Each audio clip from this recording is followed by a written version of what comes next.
not here at Alabama. We talked to Nick Saban yesterday, and you could just tell a little bitter taste in his mouth about the way they finished up a year ago. What was his message to his club during their 15 spring practices, and what is he trying to get out of his group? Absolutely. Coming into spring, the number one thing for Coach Saban is get his team back to thinking the way they did when they were successful. Get that focus back. Get that intensity back. Get that attention to detail back. He said the last 6 years of success finally caught up with him last year, and he realized it very early, tried to fix it here this spring and get his team back to where they were in seasons past. Obviously, one of the big storylines around here, the quarterback position. We'll talk about that as the afternoon unfolds, but let's head down to the field. Join the third member of our team. Her name is Allison Williams, who has more on this Bama spring game. Hey, Allison. Hey there, Dave. Fans in Tuscaloosa anxious to see what this Alabama offense will look like under new offensive coordinator Lane Kiffin, but they really shouldn't expect it to be that different. First of all, it's a spring game, so you know they're going to keep it pretty vanilla, but Kiffin said it wouldn't be smart to go changing the offense with all the returning skill players. He said the old adage, if it ain't broke, don't fix it. So Alabama will continue to be pro-style, but really, guys, we won't know what this offense is going to look like until we know who the quarterback is going to be. Absolutely, and the guy that's going to get the football first will be Blake Sims for this Alabama team. He finishes spring practice in the number 1 slot. Nick Saban with the underhand toss to the return man, and it is a touch game on the kickoff. Special teams will not be your normal special teams in the spring game as you look at the rules of the Alabama A-Day game. Normal scoring, as you might expect. Black jersey players, you'll see all the quarterbacks in black and a couple of other players wearing black, and that means that they're not available for contact, but they will be out on the field. Running clock except on scores, penalties, change of possessions in the last 4 minutes of each half. So these games move along rather quickly. So Blake Sims will have the football first, the 6', 200-pound senior out of Gainesville. TJ Yeldon is your starting running back. First handoff will go to Yeldon off the right side. Now TJ, big gainer over the 40 as he picks up a dozen yards on the opening carry. So Joey, Blake Sims wins an open competition in the spring and is clearly the number 1 quarterback. Your impressions of Blake? Very athletic. I watched him in practice on Thursday. The problem is standing in the pocket. You mentioned he's 6 feet tall. You look at Alabama's offensive line, a lot of these guys are 6'4", 6'5", 6'6". When Sims stands in the pocket, he has trouble seeing over his lineman, has to find lanes to get the ball out of his hands. And Sims will be touched in the backfield. That'll go down as a sack. Xavier Dixon, the senior out of Griffin, Georgia, making the big play for this Alabama defense. And certainly the Alabama defense, an area that Coach Saban really wanted to see kind of, I don't necessarily say toughen up, but improve in some areas, and the pass rush one of those. Yeah, I believe so. And you look at number 90 there, Jaron Reed, gets to the quarterback. He's a junior college guy, only been here about 15 practices through the spring, and has already shown these coaches enough to get out there and get some playing time, and you can see his ability there getting to the quarterback. So on second down, we'll delay handoff. And Yeldon is chopped down at the 35, gain of a couple on the play. Well, you want to talk about a stable of running backs? I would be hard-pressed to find another team in the country that has as much talent in the backfield to carry the football as this Alabama group. Yeah, if you want to talk about a place that Coach Kiffin can hang his hat, I mean, look at these running backs. When you get past Yeldon, you got Kenyon Drake and then Derrick Henry. Henry's a guy, he's a bigger kid. You watch him run, you watch him in practice. He looks like an Eddie George type of running back, maybe not as thick, maybe not as physical, but boy, is he a specimen. Christian Jones comes across the formation in motion, but they will hand it off to the left side, and Yeldon again, he's wrapped up. It'll be the first team offense against the first team defense here on the opening possession. As you look at TJ Yeldon, who is part of that group that has rushed for over 2,300 career yards, 1,200 last year at 14 touchdowns. But Derrick Henry was the guy that came on late last year that kind of got the Alabama fans certainly excited about the potential for that young man. And Kenyon Drake is an explosive playmaker that's kind of been lost in the shuffle a little bit. Yeah, and that's what Coach Kiffin told us. He's their home run hitter. He's the guy that when they put it in his hands, anywhere on the field, he has the ability to put it in the end zone. He can go the distance. He's that kind of running back.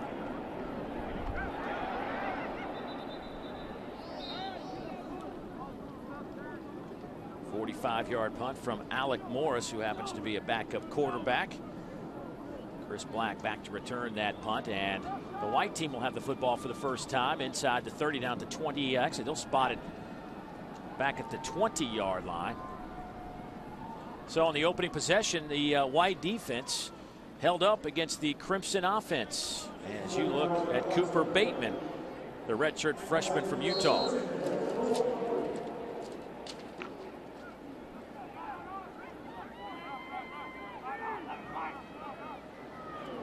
Inside Bryant-Denny Stadium here in Tuscaloosa. It's the annual A-Day game. Dave Neal, Joey Galloway, Allison Williams down on the sidelines. Here goes Cooper Bateman off the right side, the redshirt freshman quarterback. As we have had one possession in the game, and the #1 offense was stuffed by the #1 Crimson defense on the first possession, forcing a punt as Nick Saban looks on, as he always does in his coat and tie on the A-Day game. So just our second possession here, and it's the white offense, the #2 offense, with the football. Tyron Jones, number 20, a redshirt freshman out of Marietta, Georgia, in the backfield.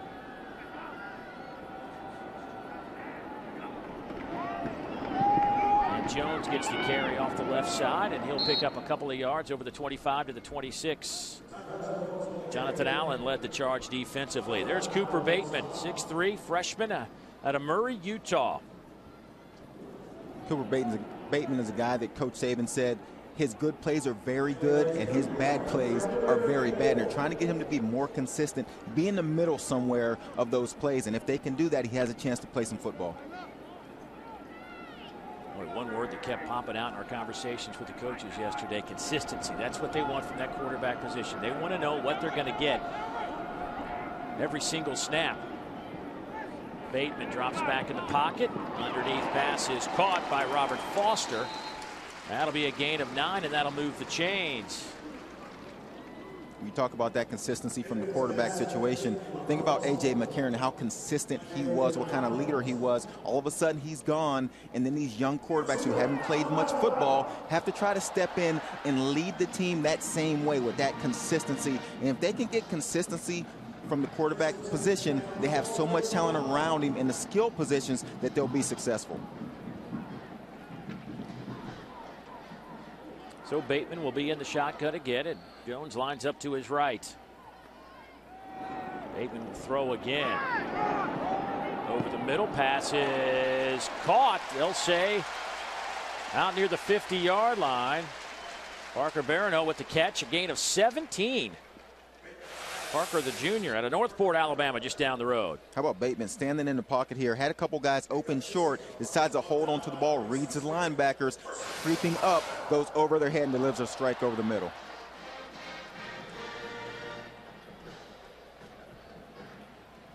A couple of catches last year for Parker.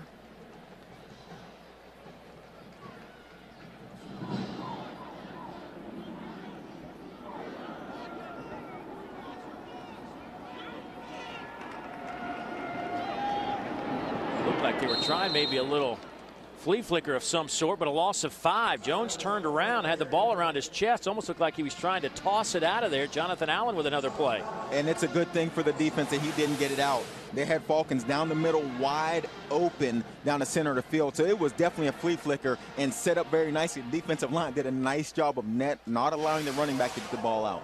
Well, that's an area that coaches talked about has been an improvement, is that defensive front for Alabama. The additions of Jaron Reed, DJ Petway on that defensive front, along with guys like Ashawn Robinson, Brandon Ivory. They have come to play here in spring practice. Over the middle, pass is dropped around the 35-yard line. Let's go downstairs, check in with Allison Williams once again.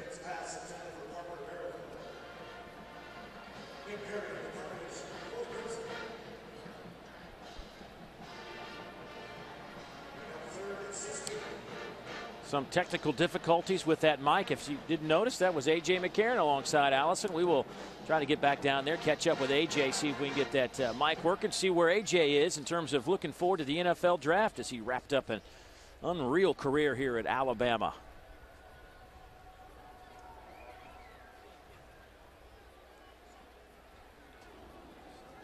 It'll be 3rd down and 16 for the white team. 3 receiver set. Bateman has to throw it as he is pressured again. Came from Tim Williams, the sophomore out of Baton Rouge. And that'll force a punting situation for the white team.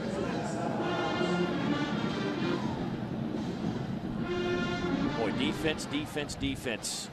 Coach Saban has some concerns on that side of the ball. Perhaps the biggest is in the secondary, his cornerback position. Eddie Jackson, who was expected to play a lot of snaps, one of the leaders in that area, out with a knee injury, not playing in this A-Day game. They hope to have him back by fall practice. Christian Jones grabs the football, a 40-yard punt. So we'll take our first time out here at the annual A-Day game in Tuscaloosa. Lane Kiffin's Crimson offense back on the field when we return. The most storied conference in college athletics has a new home as ESPN brings you the SEC Network. Launching in August, a couple of months down the road, the SEC Network will feature over 1,000 exclusive live events, including 45 football games, 24/7 coverage of all 21 conference sports. Go to GetSECNetwork.com and tell your TV provider you refuse to miss out on the action. It all begins August 14th.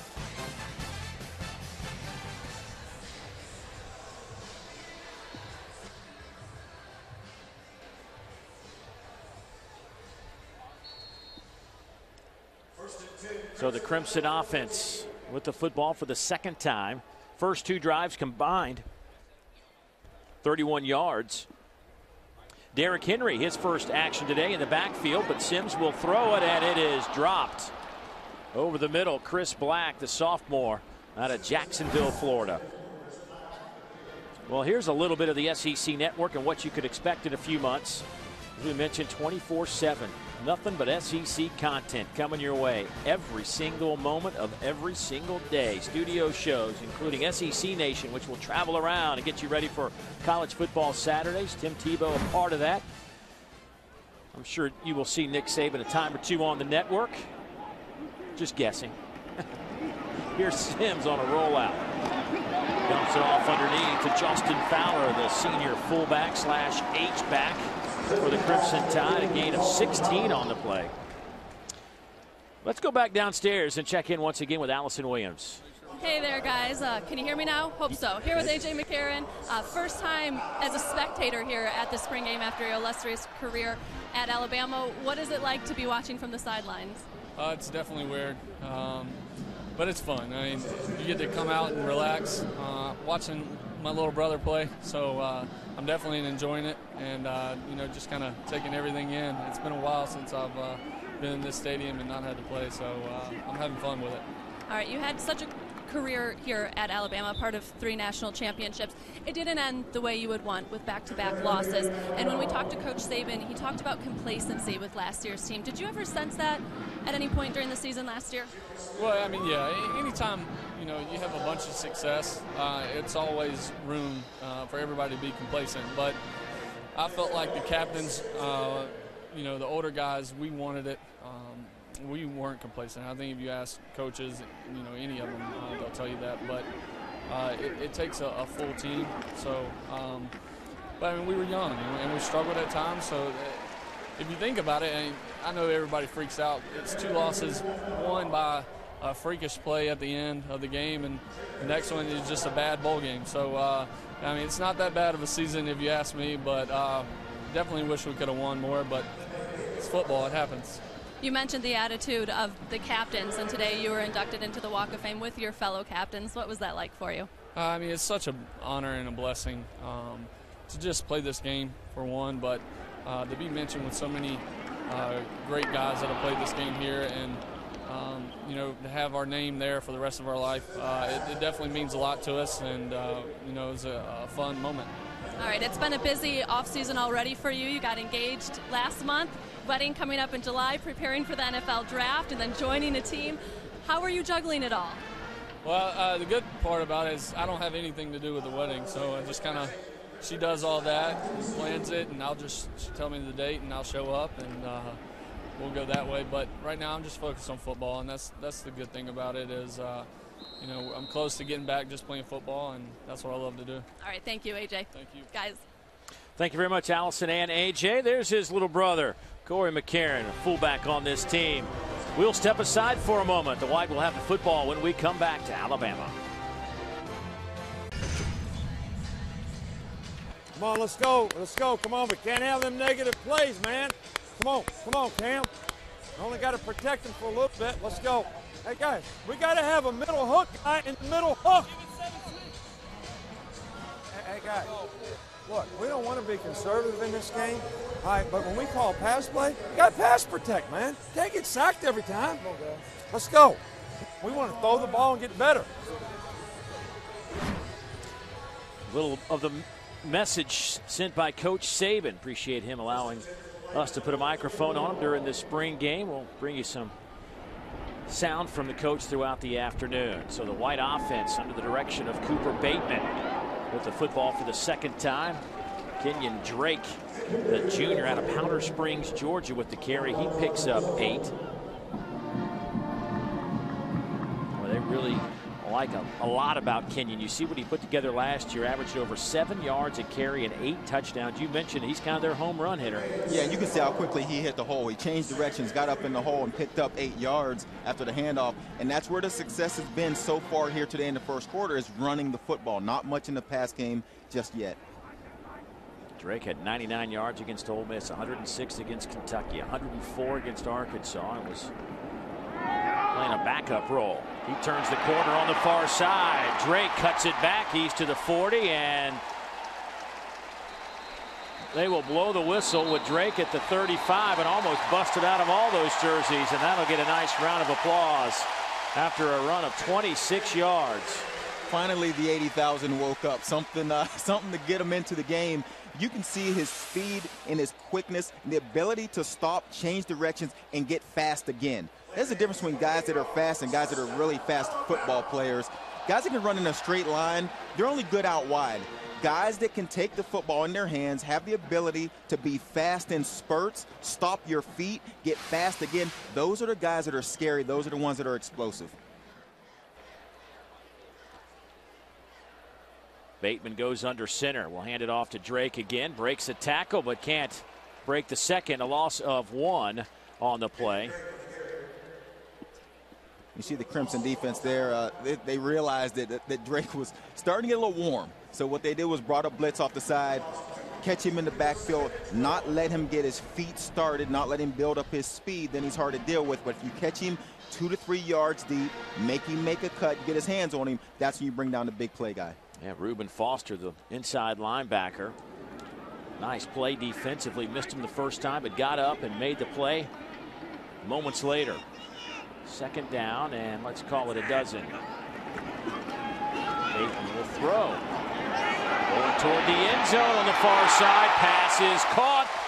It's Robert Foster, the redshirt freshman, stepping up with a 34-yard reception. How about the catch by Foster? Now, he made it look easy, and receivers do this at times. This is a difficult catch.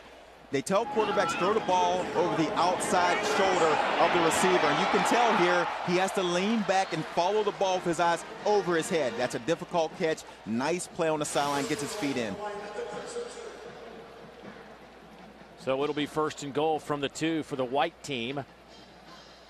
Alty Tenpenny checks in at running back as Bateman will line up in the shotgun. Last year, Alabama in the red zone, 10th in the conference overall. Scored a touchdown 64% of the time, a little bit below the numbers they would like. Tenpenny driving off the right side. He is stopped just shy of the goal line. Give him a 1.5 yards on the play. Foster again, Reuben Foster, one of those in the middle of the pack, along with Tim Williams.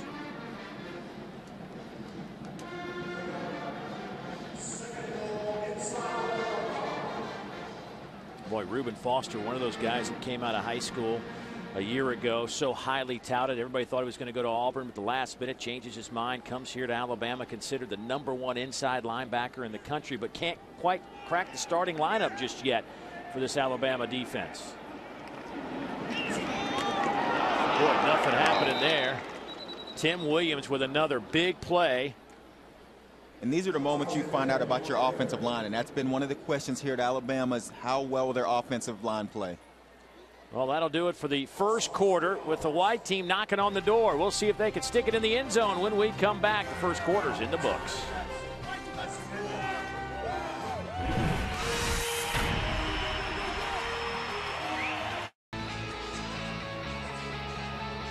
Boy, a long, storied history of Alabama football. They have won 15 national titles, 23 SEC titles. Bear Bryant, Nick Saban, two of the best that have ever been in coaching college football. Nick Saban won titles in 09, 11, and 12. Interesting, though, Alabama's only won 2 SEC titles since 1999. They won in 09 and 12. You'd think they'd won a lot more with all the national championships, but that hasn't been the case. No one would have ever guessed that. Yeah. That would be a terrific trivia question, which is why you make the big bucks. You just know that kind of stuff. I'll ask Coach Saban that when we get finished. $7 million man down there on the field today here at Bryant-Denny Stadium watching his troops in the annual A-Day game. Dave Neal, Joey Galloway, Allison Williams down on the sidelines. The white team tried to stick it in the end zone here. Cooper Bateman under pressure, and he will be dropped for a sack outside the 10-yard line. That'll be a loss of 10. Dalvin Tomlinson, first man back there. And once again, the O-line, as you were talking about, having a hard time holding up in the trenches. Yeah, a little do or die by the defense there. If they didn't get to Bateman, he had a couple guys open coming across the back. Tomlinson does a nice job of not allowing Bateman to see the receivers coming open in the back of the end zone. So Adam Griffith will attempt the field goal from 31 yards away near hash mark. And the kick is no good. It has been an issue with Coach Saban. He says when we get guys lined up to kick field goals, I usually stand a few yards away, and they don't kick it so well. And they turn around and look at me and say, you're making me nervous, Coach. And he tells them, well, guys, guess what? During a game, I'm going to be on the field. I'm going to be here during the game. You might as well get used to it. I watched the field goal kicking in practice on Thursday, and I tell you what, it was scary. Yeah. It was scary and became comical at one point where the ball was lined. That is an area that they're going to have to improve. We've seen the backup quarterback punt a football here today, and then we've seen a missed field goal. The kicking game, there's going to be a lot of work that need to be done by the time these guys open up with West Virginia. No Cody Mandel. He averaged 47 yards a punt. No Cade Foster. He had 12 of 17 field goals, 60 of 60 in point afters.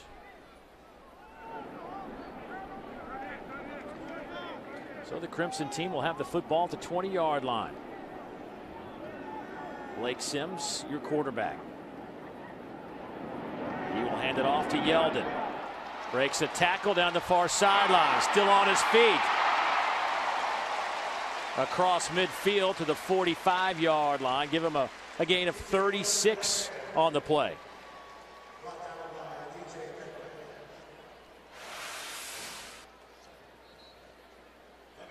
Nice little sweep here. You can see the pulling tackle out in front. Ryan Kelly does a really nice job of getting out in front.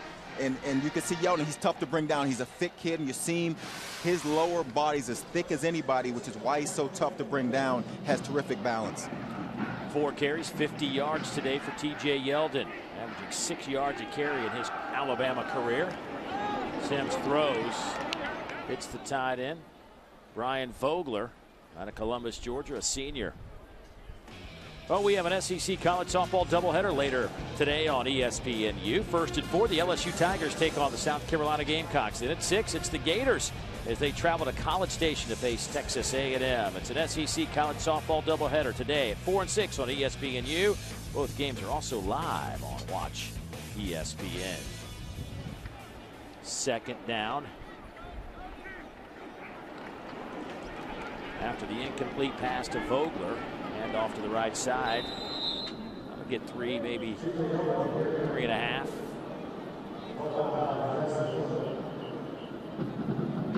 So Blake Sims wins the battle, and the question is, what does he think about the future as Jacob Coker, the transfer from Florida State, will be making his way to the capstone when he graduates from Florida State at the end of May.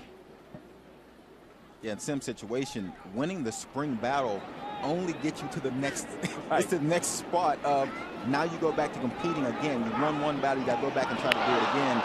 Throws like that again, that's a situation where Sims is in the pocket and a misread between either Sims or the receiver. Most people like to blame the receiver. I always like to blame the quarterback in those misread situations, but definitely a miscommunication and a ball that should have been picked off. You know, I work with Andre Ware a lot, and he always seems to blame the receiver. Yeah, and that's you're the problem. Here, and you're blaming the quarterback. You know what? And most broadcasters are quarterbacks, right. So you always hear the receiver ran the wrong route. It's not always the receiver. A lot of times quarterbacks just read things incorrectly. So Sims struggling today, throwing the football, just 1 out of 5 for 16 yards. And that punt will hit at the 25, and that's where it'll be down. We'll step aside for a moment. When we come back, we will visit with the man, Paul Feinbaum. Stay with us.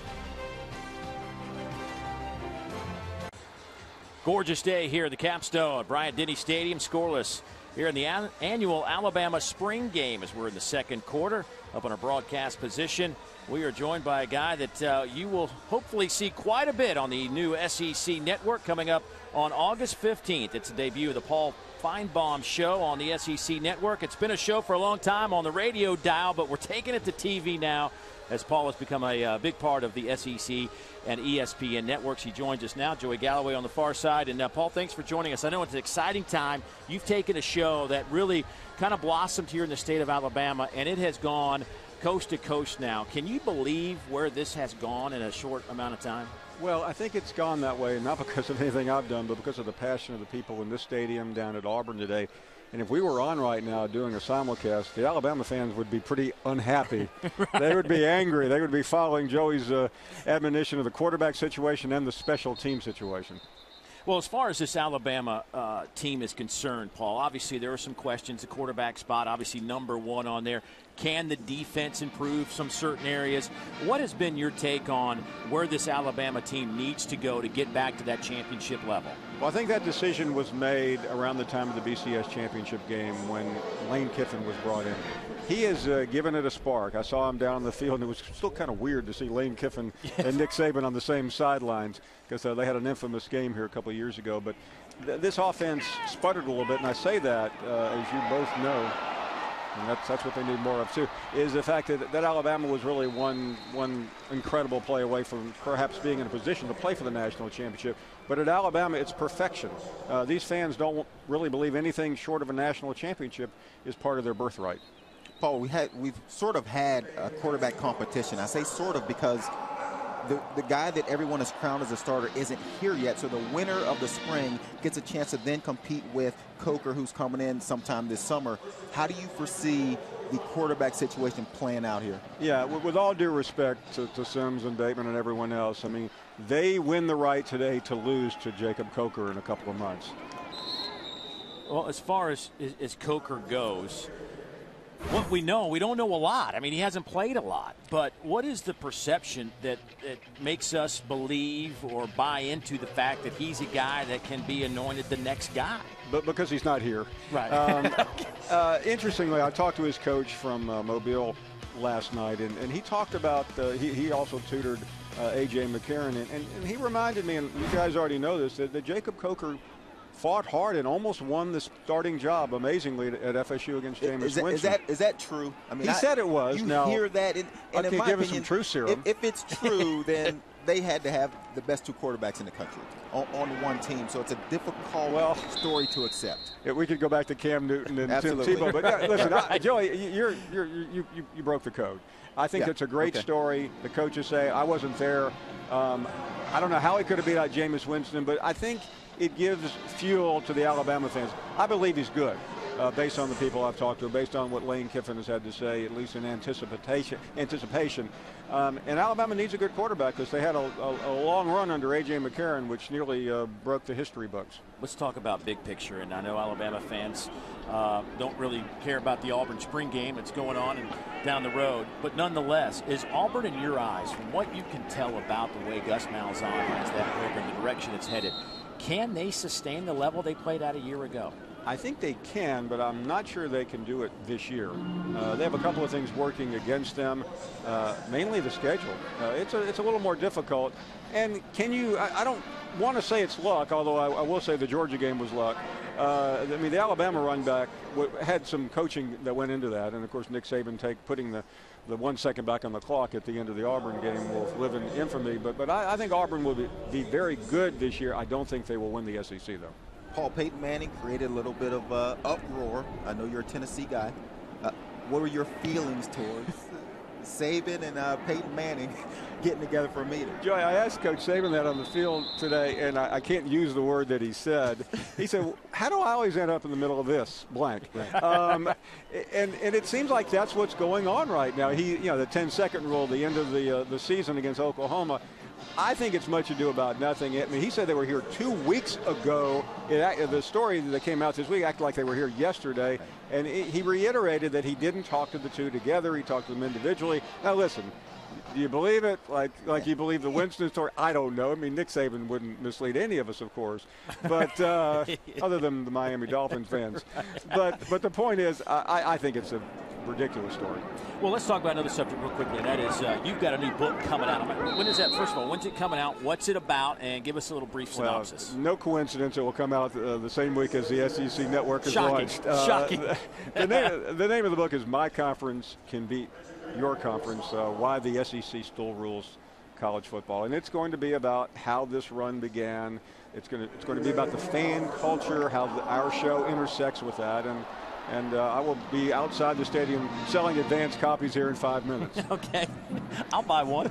Let's go spin this back around to your radio show, which has certainly taken on a life of its own. When you go to the TV side, I'm sure the anticipation is to sustain what you have created there. Will that be a difficult thing to do now that TV is in the mix? Well, I mean, you obviously both know what I look like, so that's the first challenge.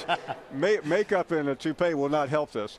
But I think we are going to obviously broaden what we've been doing because there are 14 schools in the SEC, and we want to cater to all of them. But I think what we're going to represent and create is the fan culture that we did here in Alabama and extend it. And SEC fans go from coast to coast, and I think, well, at least I hope it will work. Well, certainly we are looking forward to it. I think all of us are looking forward to the launch of the network coming up on August 14th, 24/7 SEC channel. And Paul Feinbaum, a big, big part of that. And Paul, great seeing you, great spending time with you. Have a good rest of the weekend. Thank you. My pleasure, guys. Thank you. Paul Feinbaum, as we continue on with the Alabama spring game, the A-Day game. There's a look at the SEC banner. That's what it's going to look like coming up in just a couple of months.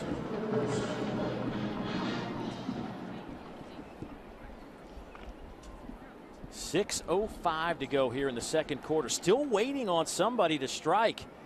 The white team had a chance in the red zone down at the 1-yard line, but ended up losing 5 yards on a run play and then got a sack and missed a field goal. Pass over the middle, incomplete. Sims can't get it untracked through the air so far. He is now 2 out of 7 for 26 yards. And looking for Chris Black.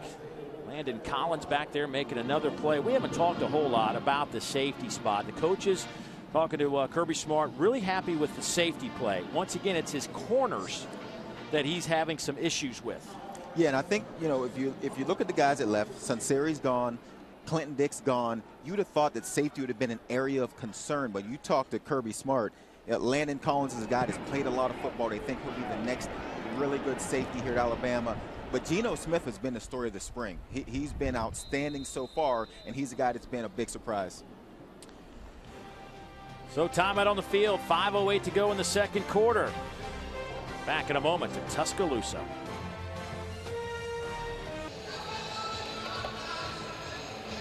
All right, thank you, Dari. Good to see you or listen to you on a beautiful day here in Tuscaloosa. That man has been mic'd up today. Let's listen to Coach Saban. Come on, let's go. Get out of the huddle. Let's go. Hey, Tim. You got to go, man. You got to go. You got to flat step and cue in there hard. When you come down in one invert, it's the same thing that happened in practice the other day. You got to look through the tight end and see the triangle. The tight end blocks. If he goes in there, somebody will cut you. You got run support. So I got to come out wide. Or you just play like cover 3. Right? Coach Saban talking to Hootie Jones, the early enrollee, the true freshman out of Monroe, Louisiana, a guy they're really high on. And 6 true freshmen have enrolled early in January. Almost an outstanding catch by Robert Foster, but it falls incomplete. Let's go down the sidelines. Allison Williams has found another former outstanding Bama player. Yes, here with offensive lineman Barrett Jones, now with the St. Louis Rams. And we just heard a little bit from Coach Saban during this spring game. Give us some insight. What was it like playing for Coach Saban? Well, I love playing for Coach. You know, he is an excellent football coach, but he's also teaches you a lot about life, and I really just love coming back here, visiting with him, talking to him, because he just has so much wisdom, and you know, he made me better in so many ways, and so that's why I really love playing for him. The offensive line at Alabama is traditionally the backbone of the offense, one of the strongest parts of the offense. This year, some question marks there. What's been your assessment of the O-line? Absolutely. Well, you know, we've had kind of built a culture here of great offensive line play, and it's something that we take great pride in. And I think we have some good leadership in place, like Austin Shepard and Ryan Kelly and some of those guys who have some experience. But we do have some younger guys coming in. I've been really interested today to watch Cam Robinson, the left tackle, and to see how he's doing. Also, Liam Brown at right guard. And so there's some big spots to fill. But I think we have the personnel to do it, and I have all the faith that Coach Saban will get the right guys in the right spot. What advice would you give to a guy like Cam Robinson coming in as a freshman and contending for that starting tackle position? You know, I would just tell him to work hard, not get frustrated, and spend lots of time in the playbook, you know, because that's the most challenging thing is when you make that jump from high school to college, football becomes so much bigger, and there's so many more complexities to the game that you really never knew existed. And so I'm sure that's what he's going through right now. And the key is he's got the talent. He's just got to learn the playbook well enough that he can play with confidence, you know, and that's what I'm starting to see today is that he's playing confident, he's playing well, and I think he's going to be a great player. All right, Barrett, thank you so much for the time. Enjoy the rest of the spring game. Thanks so much. Guys. Well, there's a classic example of a true student athlete right there in Barrett Jones. Certainly one of the best that ever played the position of center here at Alabama. So far in this game, Joey, it has been all about defense. Offense has really been stuck in the mud. Yeah, it has, and there has not been a lot in the passing game, and I think that was the biggest question coming in. Everyone to see how the quarterbacks were going to perform, looking at Blake Sims, looking at Cooper Bateman. Neither passing game on either side has been able to get on a roll and sustain anything. All the big plays have come in the running game, and everyone knew that Alabama could run the football. They knew what kind of running backs they've had, so we've seen big plays there. Still, everyone's sort of waiting. Let's open up this passing game and see what we have. Well, the first 8 drives of this game, we have seen 7 punts and 1 missed field goal. Jonathan Allen has been solid defensively, a couple of pressures, 4 tackles, 2 behind the line, and a sack. Blake Sims, numbers aren't so good, 2 of 7, 26 yards. He's back on the field, leading the #1 offense, the Crimson unit. He will step back and fire over the middle. Passes high but caught. Nice grab by Amari Cooper. And coach has told us we'll see 1, 2, maybe 3 super plays from Amari, and that's #1. And you can see the arm by Sims. You can see it when it comes out of his hand, it jumps out of his hand. This is a nice ball thrown in the seam. Nice timing on this ball. Has to squeeze it in there, throws it a little high to get it over the linebackers. Low enough for Cooper to go up, snatch it before he gets to the safeties. But that's a throw. That's that athleticism. That's that arm. That's the ability that Sims flashes.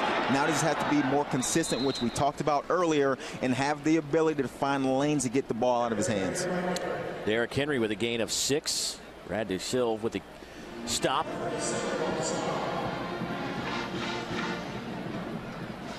Derrick Henry left high school as the all-time leading rusher in high school football history.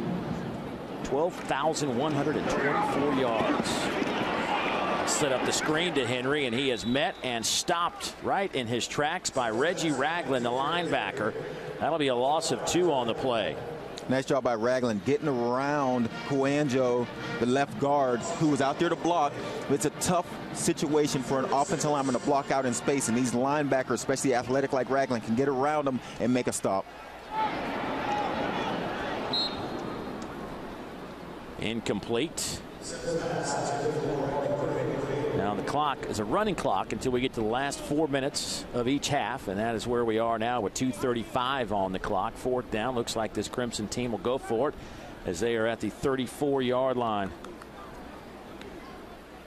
4th and 6 for the Crimson. That last play, Dave, that's a situation where Sims, you'd like to see him maybe use his athleticism, tuck that ball away, and see if you can find a way to get a first down. You're out on the edge, out where you're good. Sometimes these athletic quarterbacks, because they get caught up in the talk of, can I be a pocket passer? Can I throw the ball downfield? At times, when it's time to make a play, get out wide and let your athleticism take over and move the chains. Over the middle. Sims got rid of it early. His pressure was coming. It's incomplete on 4th down, and the white team will have the football.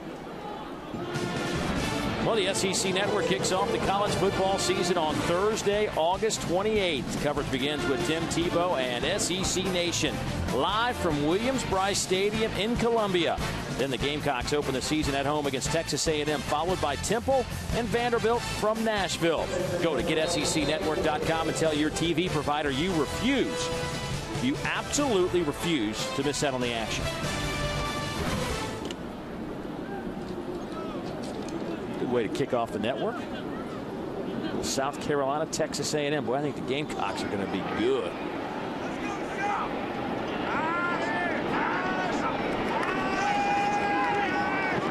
Screen set up to Kenyon Drake. Drake trying to break some tackles, does so, and scoots out to the 40-yard line. Give him 6.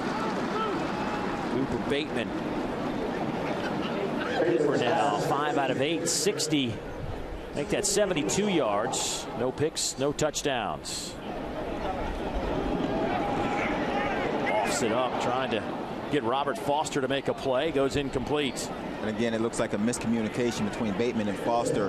Not quite sure who's at fault on that one. Bateman gets stuck in a situation where he throws up, Foster goes up, plays a little defense and smacks that ball down. These are the situations when you get to the end of the half and you got a 2-minute situation. These are the times when A.J. McCarron makes a coach feel comfortable. You know you got a veteran guy in there to take your team that understands the situation in these moments. These young quarterbacks, this is a perfect time in the spring to work these 2-minute situations. That's when you have more control of the offense. That's when things are moving so fast. You don't have time to think sometimes. You just have to make plays. These are great experiences for guys that haven't played much football. That pass is caught at the 43, about a yard shy of the first down. Robert Foster, he has become the favorite target of Bateman here in the first half of this A-Day game.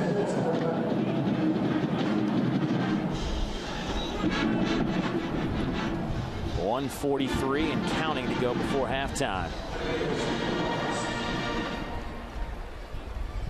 Tom Ritter, our referee, talking to Nick Saban right now. I think Coach wanted to get a timeout for the white team.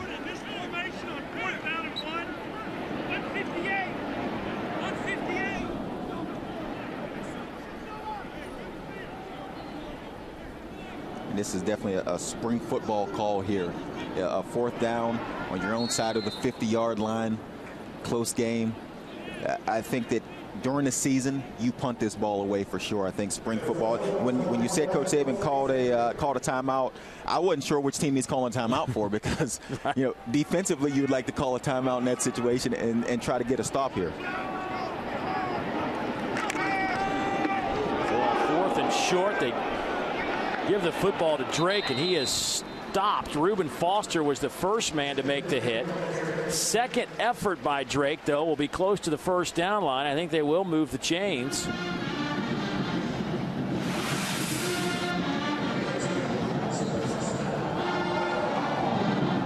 Tremendous play by Drake. I mean, lowers his shoulder. Foster again shows up on defense, gets in there clean. Drake just makes a better athletic play and gets a first down.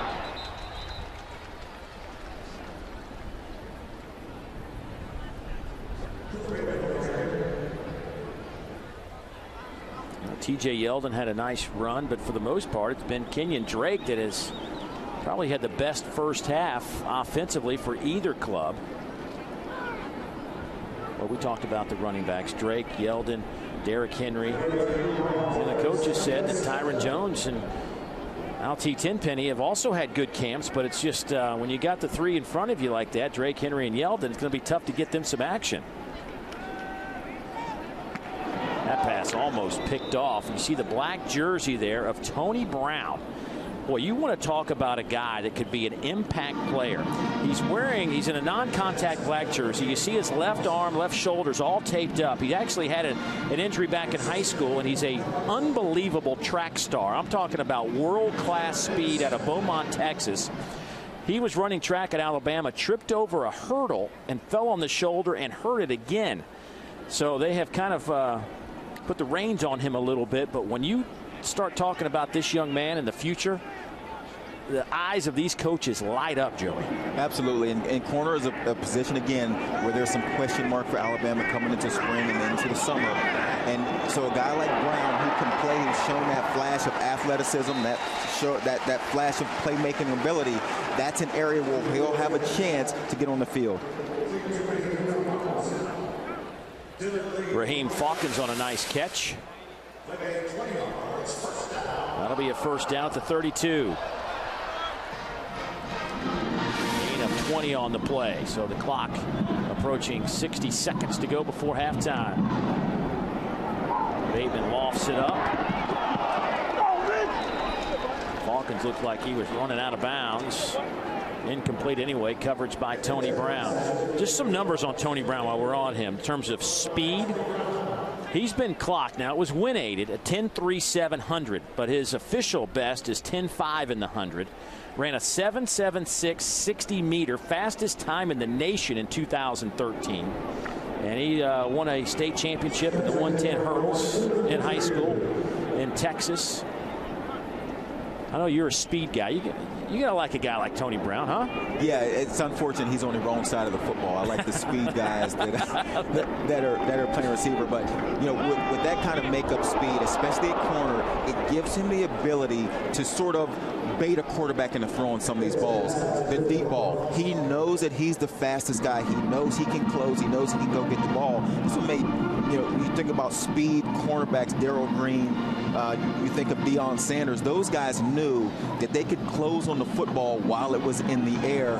And when he develops, when he learns the system, gets more comfortable, gets healthy, it'll be interesting to see if he can turn that speed into really good ball hawking ability, because that's what those speed guys that were good at it, they could go get the football.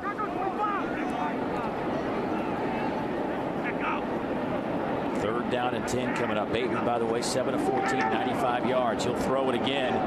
Gets out of a little bit of trouble. And he will run out of bounds right at the first down line, at the original line of scrimmage.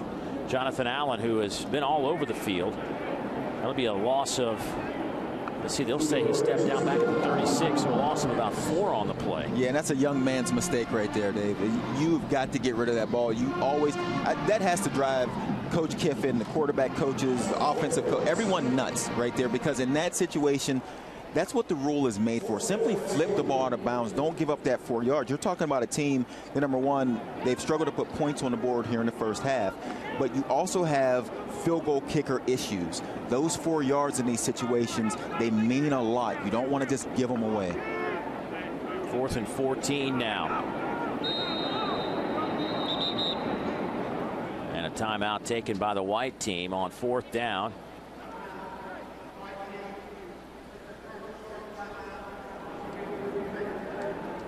Good to hear the voice of our referee, Tom Ritter, down on the field.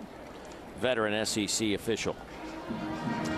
Well, ESPNU's coverage of SEC baseball continues tomorrow when the Florida Gators host the Georgia Bulldogs at McKeithen Stadium. Florida, the #1 RPI in the country, taking on the much improved Georgia Bulldogs. Last night rained out. They will play 2 today.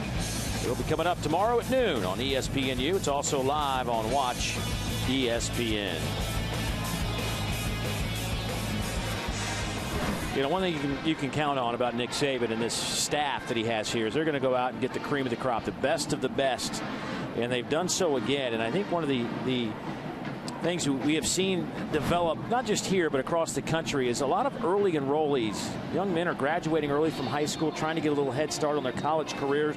They had 6 true freshmen come in early and a couple of JCs. How important is that, Joey, to come in and get a little bit of an advanced start on your college career? Well, I think we will watch it play out, especially in a situation like Cam Robinson, who is starting at left tackle right now, and he's only been here for a couple months. He's an early guy, so we'll see the way it plays out. Me personally, I don't like it that much. I think that these high school guys need to finish out their senior years in high school, enjoying high school life, and then make that jump in the fall. But we will see it. These guys, they'll get a chance to get in front of these coaches, and we'll find out how it works out. Pass interference coming up as Drake slipped out of that backfield.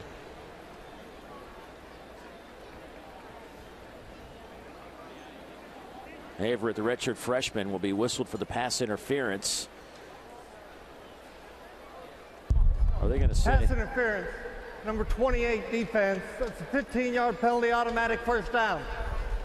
They'll spot that. That'll move just outside the red zone at the 21. Our first flag of the day.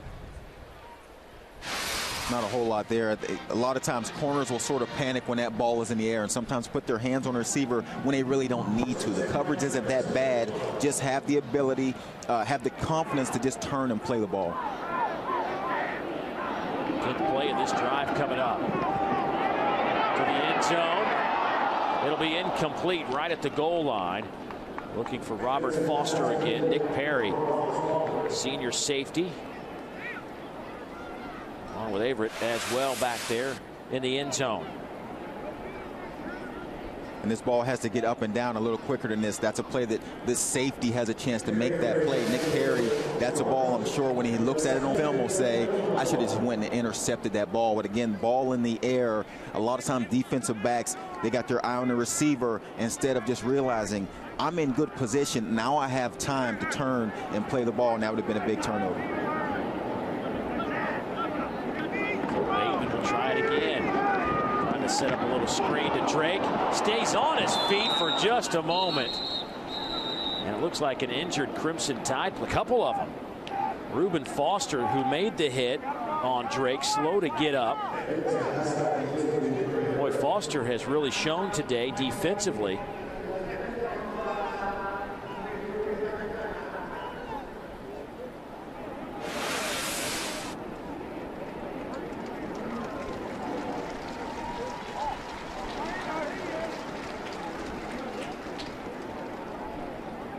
Anytime you get that head in there first, your initial thought is some sort of head injury, and will roll over Reuben Foster, the 6'1", 245-pound, soon to be sophomore inside linebacker. And I think if you wanted to pick out a first half MVP, Reuben Foster has been all over the field today, has been outstanding. 3 tackles, missed the one in the backfield that would have been on the fourth down, but again, he's just been everywhere so far. It's good to see him get up and walk it off.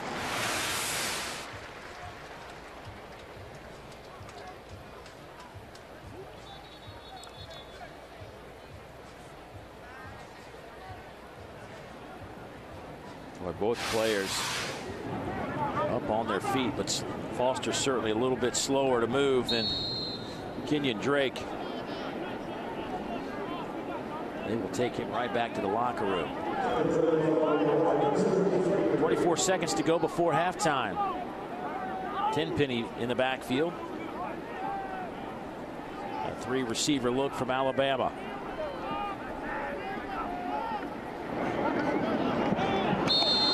Bateman is bumped in the backfield. They'll check that as a sack.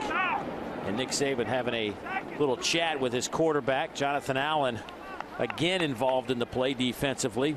A loss of 7. All right, let's go. Field goal. Let's go. Field goal. Let's go.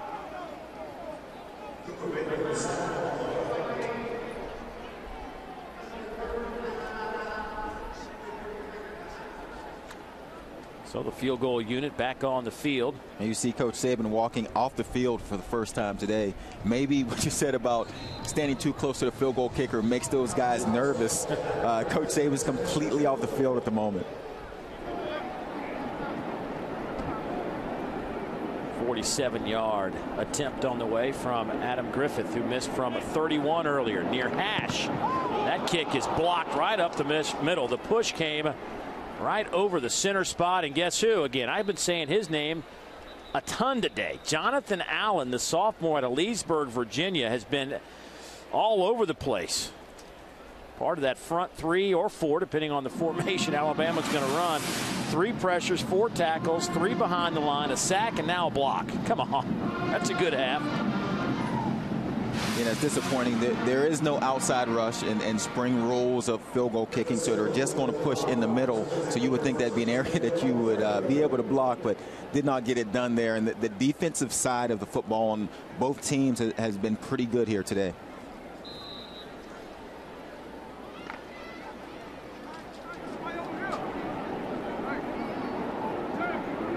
So Blake Sims back on the field, just 9 seconds to go before halftime. And the Crimson team will take a timeout. A lot of timeouts here as guys trying to find the right spot.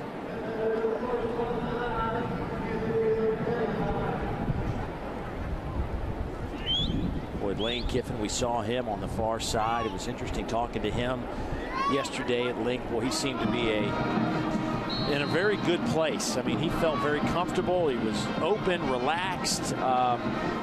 You know, it's his offense. He's not the man in charge of everything. He's in charge of an offense, and he can just do offense. And you could just see the look on his face was almost of relief.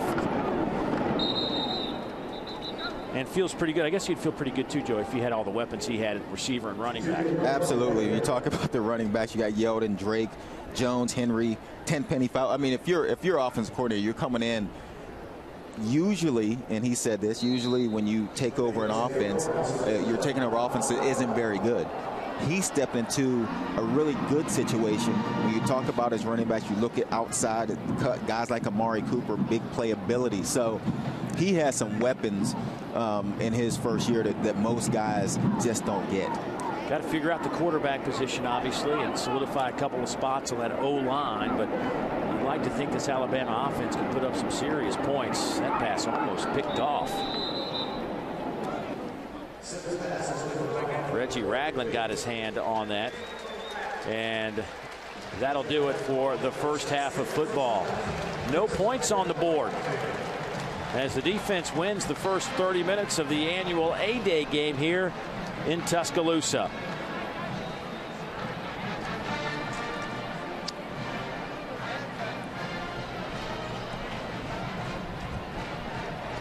Allison Williams trying to grab Coach Saban, and he makes his way to her now. Let's check in with Allison. Coach Saban saw you having a conversation with your offensive coordinator, Lane Kiffin. Both offenses have struggled at times in the first half. What was the conversation about there?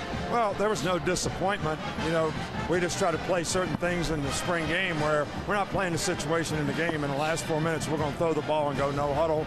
It's good for both sides. So he was still playing the situation in the game where we should have run the ball, but I just wanted to throw it. So it's no disappointment. I think that really what we're not doing offensively is not controlling the line of scrimmage very well. So again, too much pressure on the quarterback. The quarterback doesn't have a chance to operate. So you can't make any explosive plays if you can't control the line of scrimmage, run and pass. So I think that's what we need to do a better job of. So that's a challenge for the second half. The fact that it's still scoreless, is that more an indication of what the offense has been unable to do, or the defense imposing their will?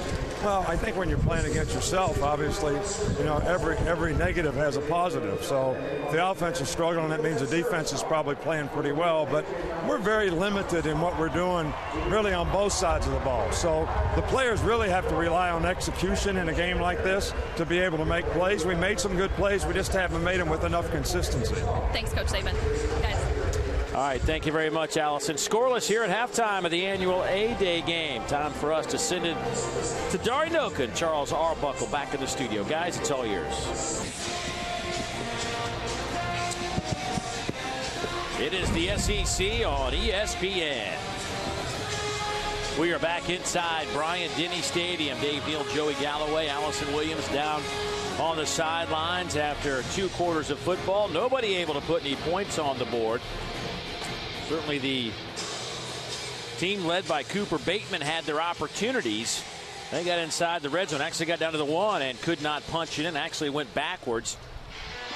Lane Kiffin trying to figure out his weapons on offense. Nick Saban, who spends a lot of his time on the defensive side of the ball, has to be pleased with the way both groups, the Crimson and the White teams, played defensive. Two guys that jumped off at us in the first half, Reuben Foster and Jonathan Allen, two really talented interior players. Foster, the inside linebacker, Jonathan Allen on the front 3 or 4 for Alabama.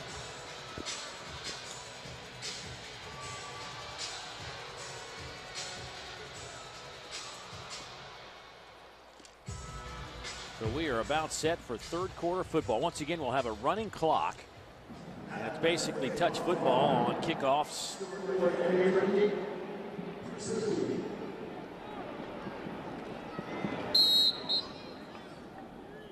Take a look at our first half statistics, and offensively not a whole lot for the Crimson team, led by Blake Sims, just 46 yards through the air. Blake would finish up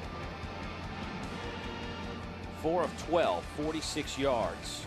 On the other side, Bateman 8 of 16 for 93 yards. Joey, your take on that first half, was it better defense, anemic offense? How would you assess it? Well, I think we've seen a couple areas that we knew Alabama would be good. They got a lot of confidence in their linebackers, a lot of confidence in their front 7 players, and those guys played well. On the other side of the ball, you've seen the running backs make some plays. Yeldon has 62 yards. Drake has 37 yards. So you've seen the big playability in the areas that you knew Alabama were already pretty good. If you showed up today, you're watching a game or you're here in the stadium, the biggest question was a quarterback situation. You wanted to see how Sims and how Bateman were going to handle the team, handle the moment. We haven't had a chance to see that the way I think that we wanted to, and part of it is because of the pressure. They've had a lot of pressure on these guys, but at the same time, there's been some plays to be made, and I haven't seen either guy step up and make many plays. So here in the second half, we'll see if that changes a little bit, but so far, we just haven't seen what we showed up here today to see, and that's play of the quarterbacks. Lane Kiffin sitting down alongside Blake Sims, talking to his quarterback, of course. Lane Kiffin, offensive coordinator and quarterbacks coach, former quarterback at Fresno State himself. And we talked a little bit about the addition of Lane Kiffin. And for those who don't know the story, obviously fired midway through the season as Southern Cal's head coach and came here during bowl practice under the invitation from Nick Saban to come and just kind of watch, just give him his thoughts after practice. Wasn't really involved in anything, had a little desk he set up. As Morris is touched, he'll be sacked. But say he was coming in for a day or two, ends up staying for like 8 days. Said he loved it. He really missed it, not being in the game when he got fired for the rest of the regular season, and had really no intention of coming here. I mean, it was never even discussed, but then Coach Saban and Doug Nussmeier decided to go their ways, and it was almost an obvious choice. Absolutely, and I think if you're Coach Kiffin or any other offensive coordinator out there out of a job, and all of a sudden Coach Saban invites you in, hey, just take a look. You would jump at that opportunity, and as the days roll by, you said it started at 2, and then the next thing you know, it rolled to 8 days. And Coach Kiffin's like, this is great. I get a chance to just sit back and watch what this program is doing, watching some of these players. Then all of a sudden, Coach Saban, like you said, there's a job opening. And then, of course, jump at that opportunity because of the pieces are already here. The winning tradition is already here. So you step into a great opportunity to find success. And Coach Kiffin, he seems as excited as anyone to be here.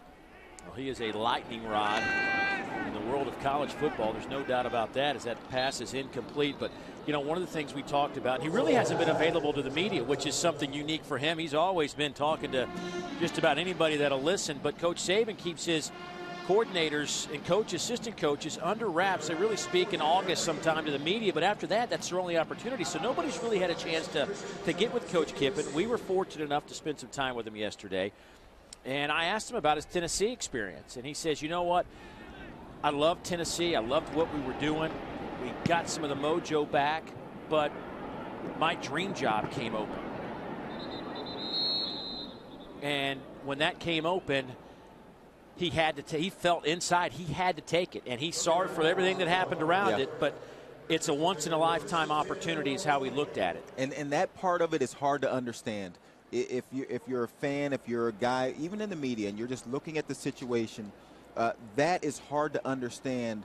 In this coaching world, there are jobs that you would take no matter what you have going on in your life, no matter how happy you are somewhere. If particular jobs open up, you jump at those opportunities, and that's what happened for Coach Kiffin. Although he didn't spend much time at Tennessee, and he said he loved it at Tennessee, the right opportunity opened up, and there's no way he could say no. He had to take that job. Unfortunately for him, it didn't work out the way he had hoped it would. Said he's moved his family. Said he's the only guy, first guy ever to move from Manhattan Beach, California to Tuscaloosa. But he said his family came into town this weekend. They're out house hunting, trying to find a place to live, and it's the life of a coach.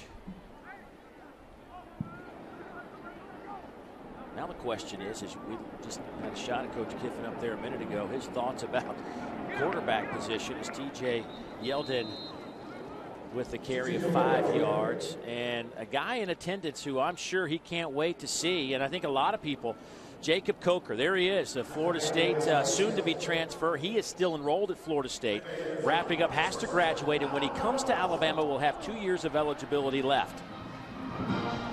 That pass is intercepted. DJ Petway stays on his feet, and our first points coming from a defensive lineman. The junior out of Pensacola, Florida, with a 29-yard pick six. A young man that spent 2 years on Alabama's roster, left to junior college for a year, and has made his way back to the capstone and has the interception for a touchdown. And DJ Petway is a guy, and I watched him in practice, and the first time I watched this guy change directions and chase down the quarterback, Sims broke the pocket, took off running, and I watched Petway run him down to the sideline, and I immediately said that guy is going to be scary. You can see his athletic ability on that play. So the point after is up, and it's good. So the white team out in front. Petway with the pick six, and it's 7-0 here in the third quarter. We've been talking about quarterbacks, and when we come back, we will talk with one that has a national championship under his belt.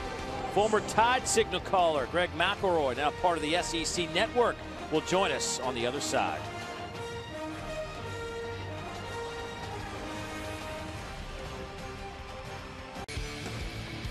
You are looking at former Tide quarterback Greg McElroy, some of his highlights of his Alabama career, where he won not just an SEC championship, but a national championship as well as a junior. And he joins us now. And that's Joey Galloway, by the way, on that side. Dave Neal here. And first of all, welcome. Sorry you're not putting the pads on anymore, but we're glad to have you part of the ESPN family on the SEC Network. I'm sure it's a new part of your life, and I'm sure you got to be excited about it. Well, it's strange. I'll tell you the truth. I'm down there on the sideline just taking all kinds of grief from all my old friends, all my old coaches. I'm wearing a media credential. It's just it's strange. It's strange, but I've had a good time so far. Wait till you get free food out of this. You get, any kind of tea you want. It's great stuff. Talk to me, Greg, about the transition from you've spent almost your entire childhood up to where you are now playing football, and it's no longer a part of your life from a playing point of view. Has it been hard to kind of give it up a little bit and move into a new direction?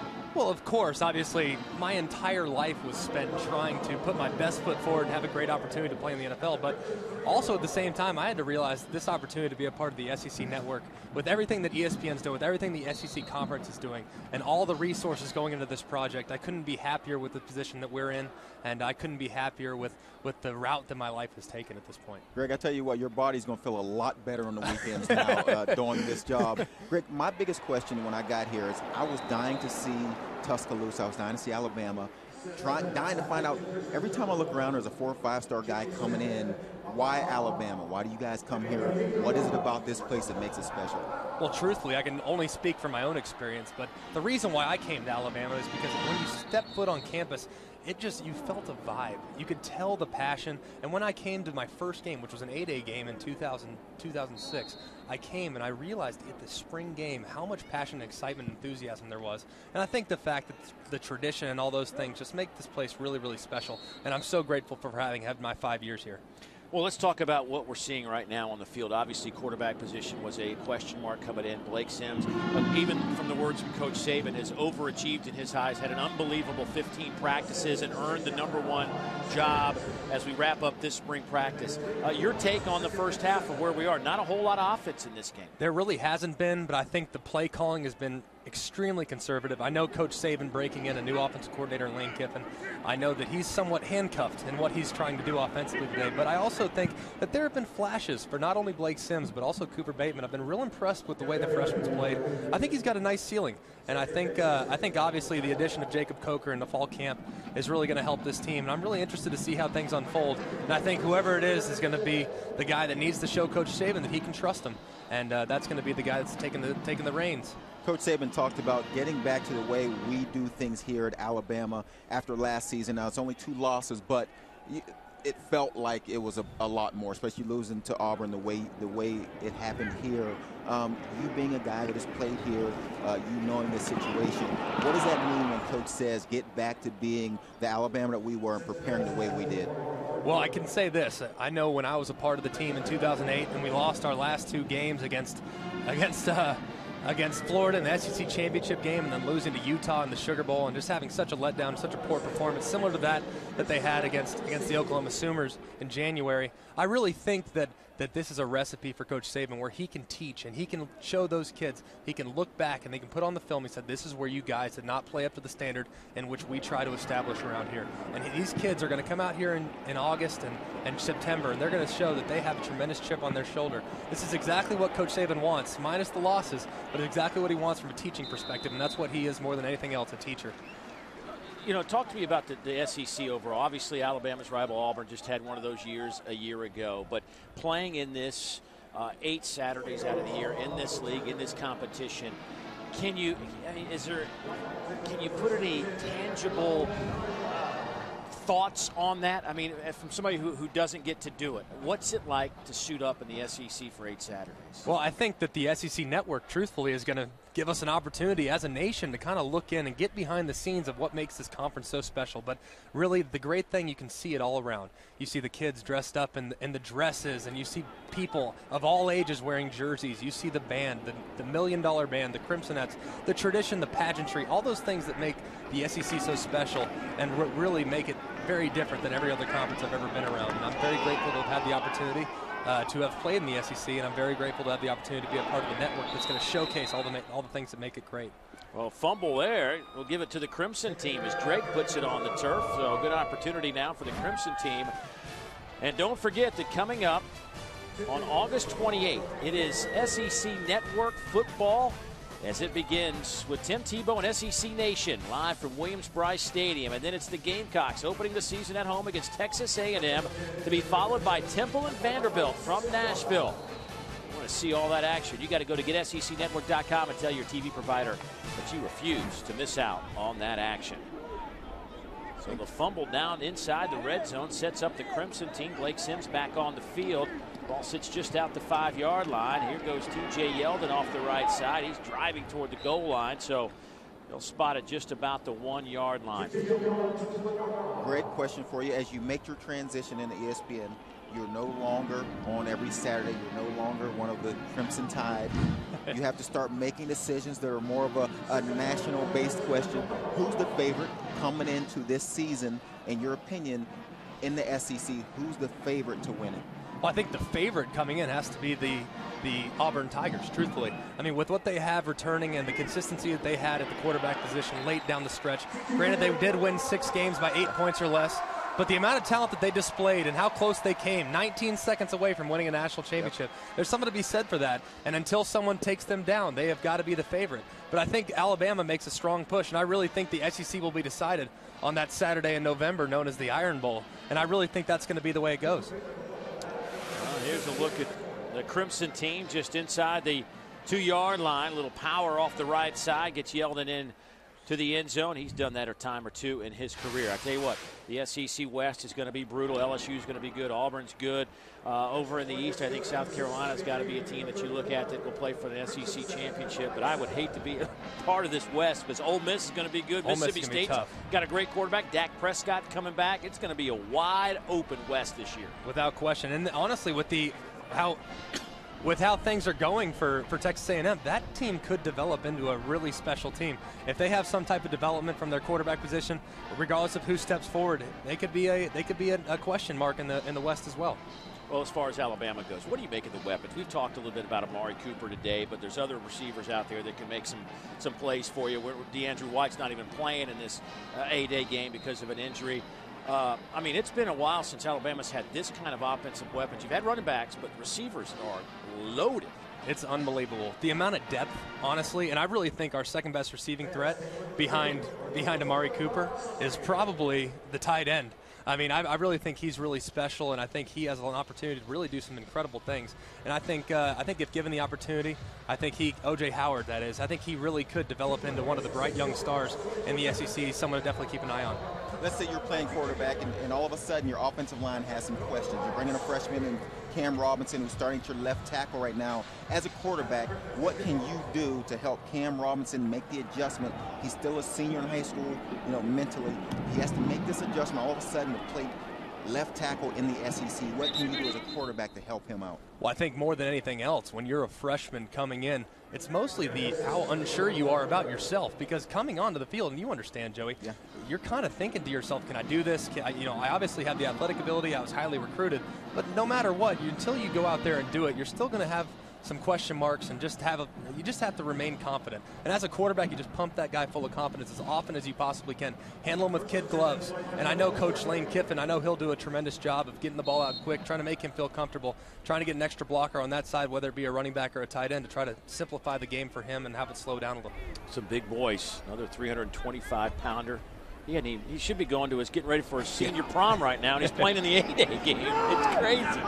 Well, Greg, certainly thanks for stopping by, talking with us. We will see you a lot in the coming months, as every Friday and Saturday you'll be breaking down SEC college football on the SEC Network. And good luck with the new endeavor, and I'm sure we will cross paths quite a bit in the coming months. So welcome aboard. Thank you so much. I appreciate it, guys. Thanks, Greg. Nick Saban had a good one in Greg McElroy, who actually came here under the regime of Mike Shula. Had to wait his turn to get the starting quarterback job, and when he did, led him to a national championship. Wow, we got a second. Let's go downstairs, visit with Allison Williams one more time. Well, guys, at the end of the first half, we saw Reuben Foster shaken up and leave the field. He is still in the locker room. He's dealing with a stinger. It's affected him a few times during the spring. He missed a couple practices because of it. Stinger issue, nothing too serious, but he's not going to return to the game. Pass is caught, knocked out of bounds. Let's see where they spotted around the 40-yard line. Our Darius Stewart, the redshirt freshman out of Fultondale, Alabama, with a 27-yard pickup. Nice concentration here. Ball gets away. See the corner go in between the receiver and the ball, and he just keeps his eye on it and makes a big play.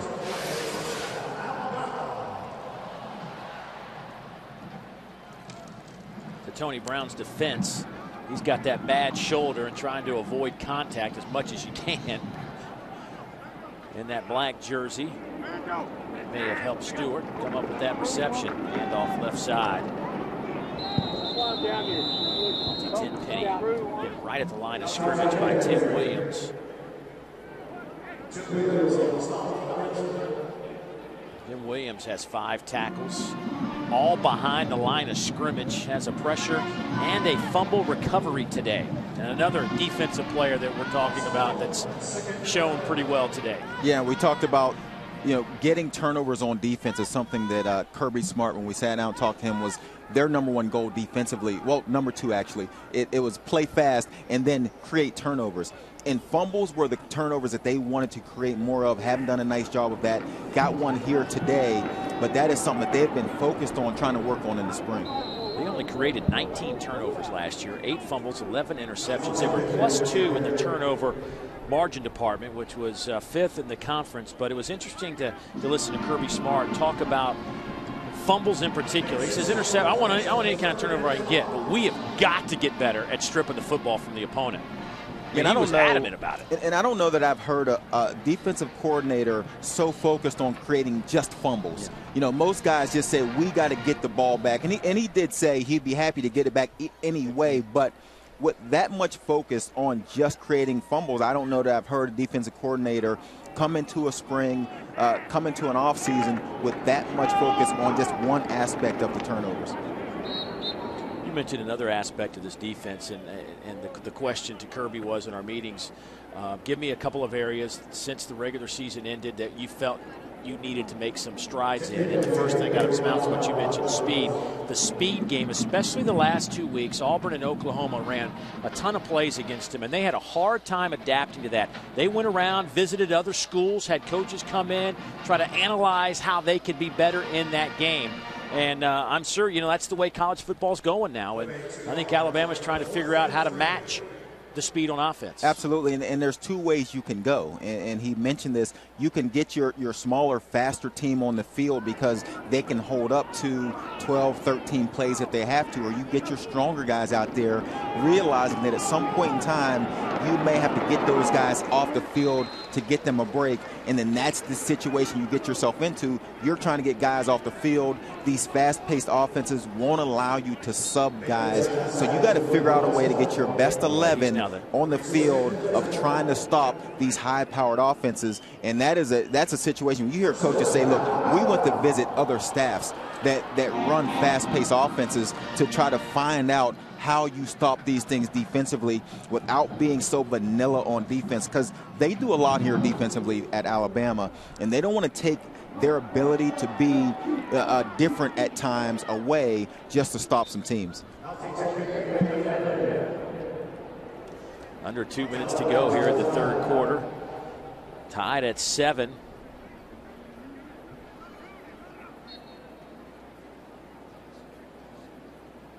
From a player's perspective, spring game, what did it mean to you as a player? I mean, how did you approach it?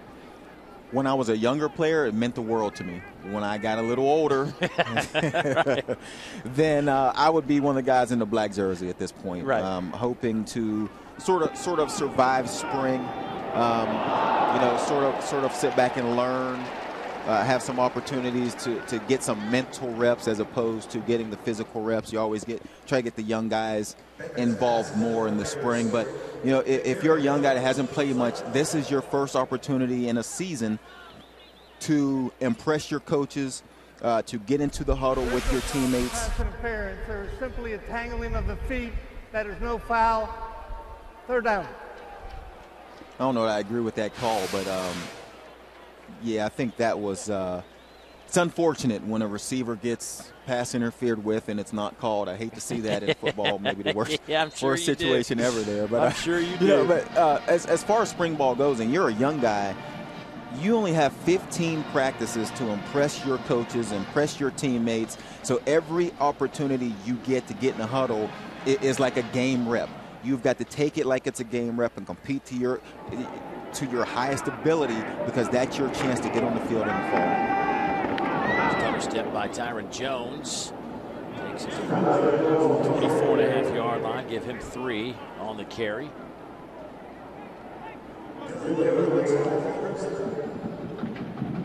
I was here a couple of years ago, Joey, and the quarterback battle was open. A.J. McCarron battling Phillip Sims, and A.J. really had a nice spring, but wasn't really the announced winner of the starting job until almost week 2. He was the starting quarterback, but Coach Saban played the first, he and Sims in that first game. They both got some reps and finally determined that it was going to be A.J.'s team, and the 41-yard field goal is up and good from Adam Griffith. But a flag is on the play. Phillip Sims, by the way, went on to transfer to Virginia, and A.J. held down that starter's job for a while. So the first time in a few years there's a quarterback battle here at Alabama, and I don't think a whole lot has been settled today, that's for sure. No, and I mentioned earlier, if you came here today, if you tuned in today and you had the idea of, I want to see how these quarterbacks perform, it's been difficult. Personal foul, roughing the kicker. Defense number 2, that penalty is declined. The kick is good. So they into the third quarter. We will head back to Tuscaloosa after this.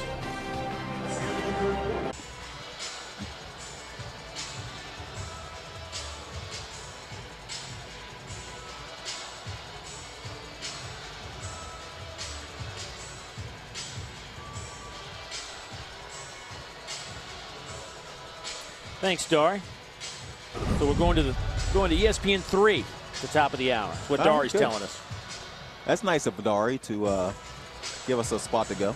It is the SEC on ESPN. And don't forget that the most storied conference in college athletics will have a new home as ESPN brings you the SEC Network. It's launching August 14th. As the SEC Network will feature over 1,000 exclusive live events, including 45 football games, 24/7 coverage of all 21 conference sports. Go to GetSECNetwork.com and tell your provider you refuse to miss out on all the SEC action.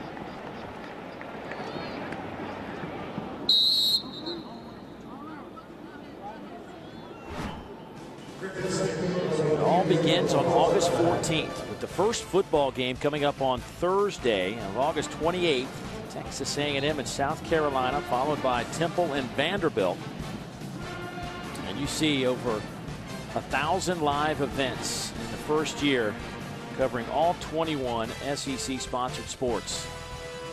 45 college football games airing exclusively on the network. Of course, Brent Musburger, Jesse Palmer will bring you what will be exceptional SEC football games on the network, one of 3 every Saturday.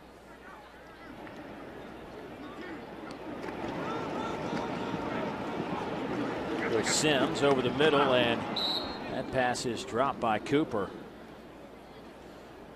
Well, Allison Williams down on the sidelines has been a busy woman all day catching up with some great Alabama players. She has another one alongside. Yes, here with Clinton Dix. And that secondary, a lot of turnover this year, especially with your departure and Vinny Sunseri's.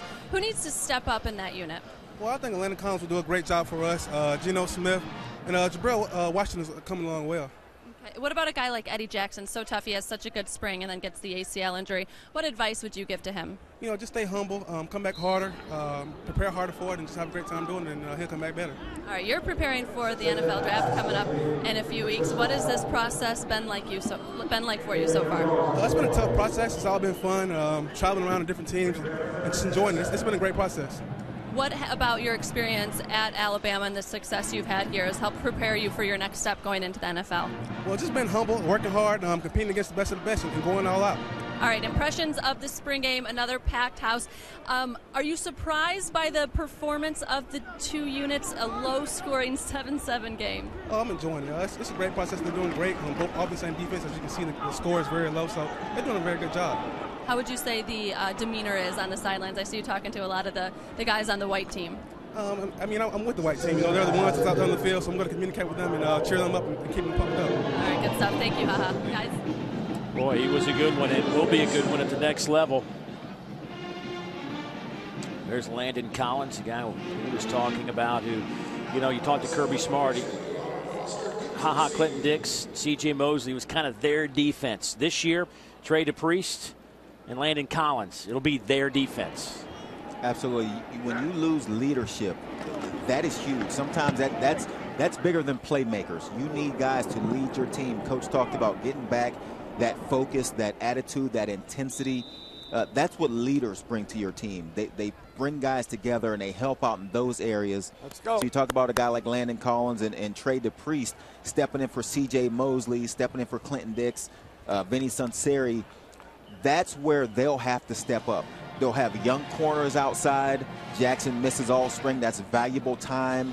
So there's going to be some young guys that those leaders are going to have to pull together, get in the huddle, get focused. You heard A.J. McCarron talk about it wasn't the seniors that weren't focused. It's some of the young guys you got to work with, and that's up to your leaders to make sure that those young guys understand. So first down and 10 for the white team.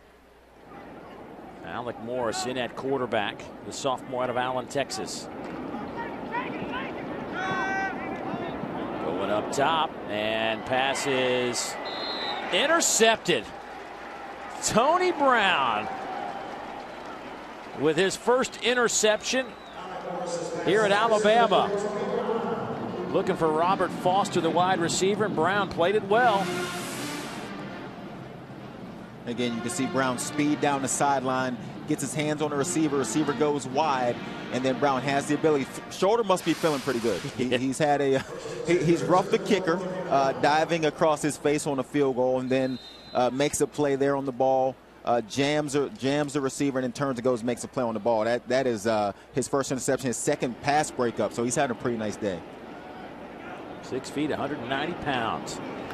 A true freshman enrolled in January.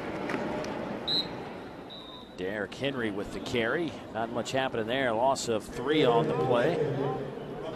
Parker McLeod in at quarterback.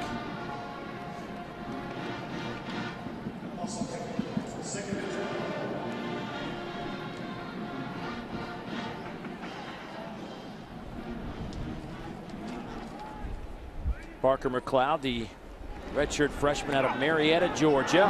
This pass will be picked off at the 35-yard line by the white team as Xavier Dixon comes up with the interception, the senior out of Griffin, Georgia. So we've had a couple of interceptions, a couple of fumbles.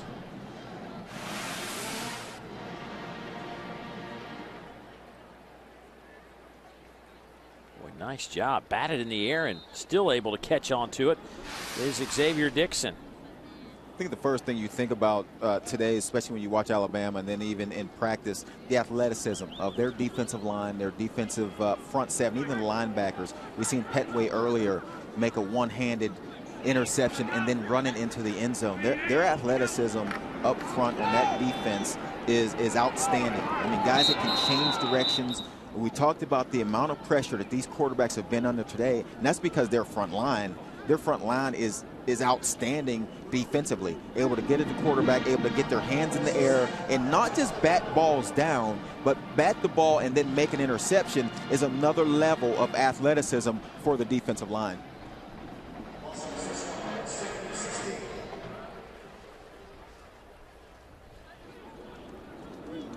Ashawn Robinson's had a good spring. Brandon Ivory has really solidified his spot. Jonathan Allen, we've talked a lot about him today. Aaron Jones dancing around, makes a little something out of nothing. Ends up being a loss of 3, but could have been a lot more than that. But back to that defensive line, I think 2 guys that have transferred in from the same community college in East Mississippi, Jaron Reed, DJ Petway. We've talked a little bit about those guys, but what was kind of, it's hard to quantify because Alabama's always been good up front, but by their standards maybe missed a little something last year. But apparently talking to Kirby Smart and Nick Saban, they feel like this could be a real strength, and the addition of Reed and Petway on that front side as well will be huge. It gives them some depth. What kind of defense were they playing at that junior college? I mean, you think about those 2 guys right, who have made a transition to Alabama to play defense and have gotten here and impressed the coaches since they've been here. You can imagine how good they were in junior college. But again, you mentioned the depth. That was a position when you talk to these coaches, the defensive line, it was like they sat back and kicked their feet up on the table when they talked about this defensive line. The playmaking ability and the depth, that is one spot that there is no question Alabama will be strong at. Petway and Reed coming from East Mississippi Community College, where they won a national title in junior college a year ago.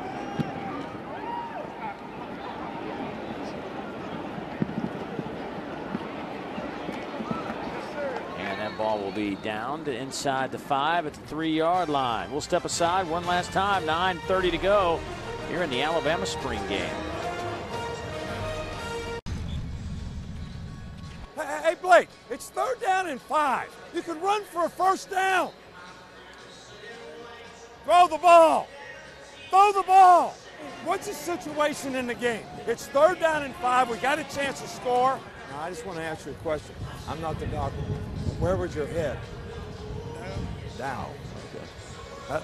That's what we got to fix. Boy, great advice from the coach right there that every football player can listen to. Keep that head up. That was Reuben Foster who lowered his head and got hit awkwardly. A little stinger in his shoulder and neck area.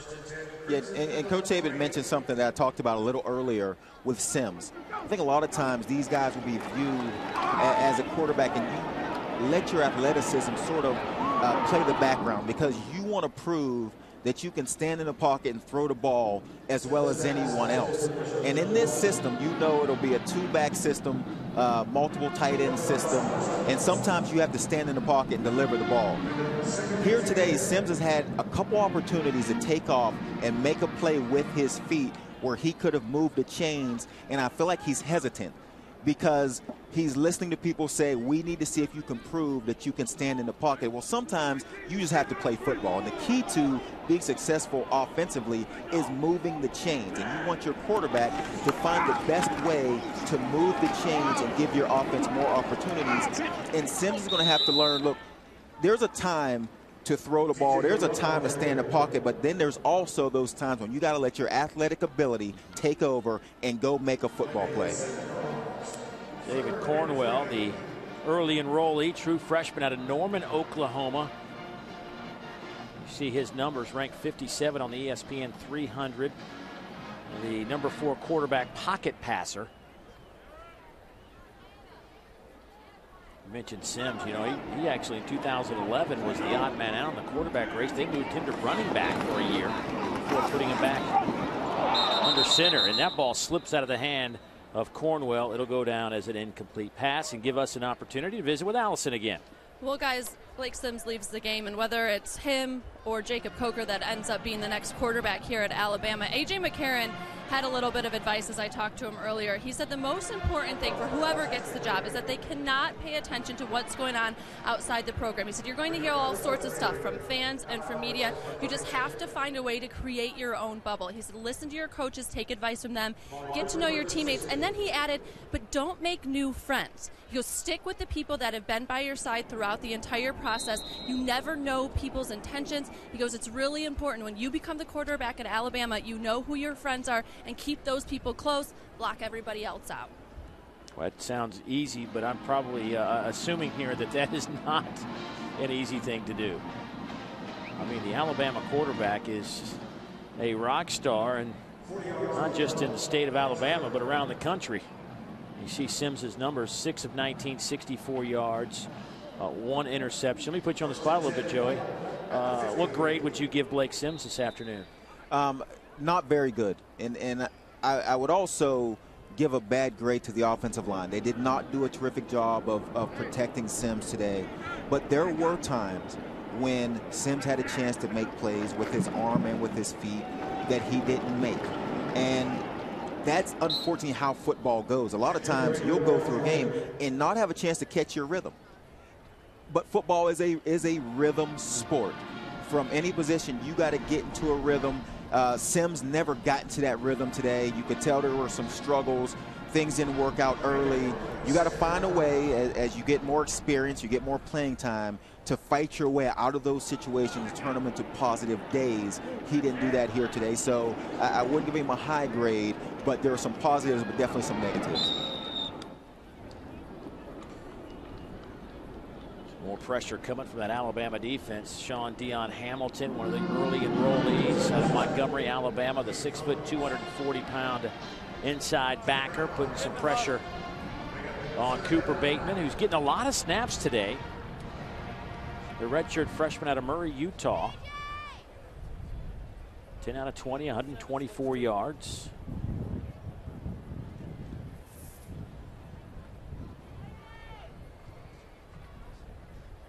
You know, really hadn't seen much explosion in the run game either today. There have been some glimpses.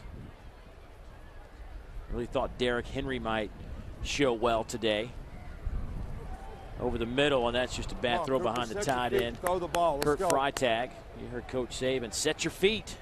Yeah, that's one of those plays I just talked about with Sims. Bateman sort of in that same situation. Has never got things clicking. Doesn't seem like he's gotten into a rhythm. That's a ball that has to be complete. 2 open receivers. And to be honest with you, it was hard to tell which one the ball was going to in that situation. But those are plays that have to be made. These guys, the longer they play, it's only been one spring. It's only been 15 practices. They'll get better.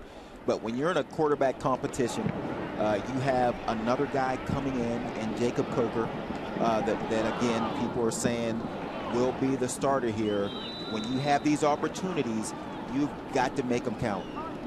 Well, they don't have a whole lot of time to break somebody in as Alabama once again, and I love that Nick Saban does this every year. They open up with a difficult opener at West Virginia in the Georgia Dome on August 30th. Then Florida Atlantic, Southern Miss, and then they get right into the meat of it. Florida, then they go on the road to Ole Miss, which those Rebels are going to be ready to play under Hugh Freeze. I mean, I think that is a team. I mean, if they play in any other conference, any other division, they might have a chance to make a run at it, but they are just facing LSU and Alabama and Auburn. Yeah, luckily for Alabama, they get a bye week after the Tennessee, after they see Ole Miss, Arkansas, Texas A&M, Tennessee, then they get a bye. And then they head on over to LSU.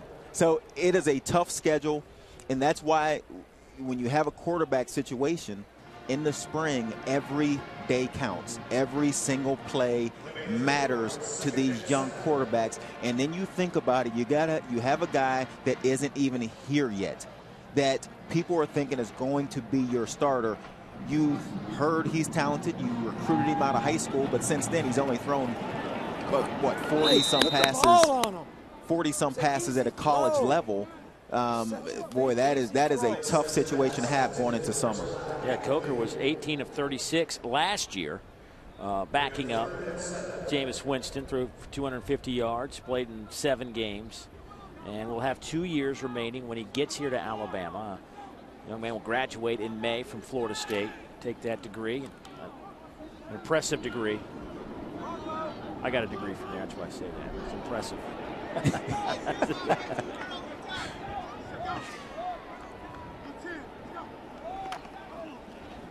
Sims throwing up top, incomplete. Let's go downstairs again and visit with Allison with more on Jacob Coker. Got no chance. What is the play?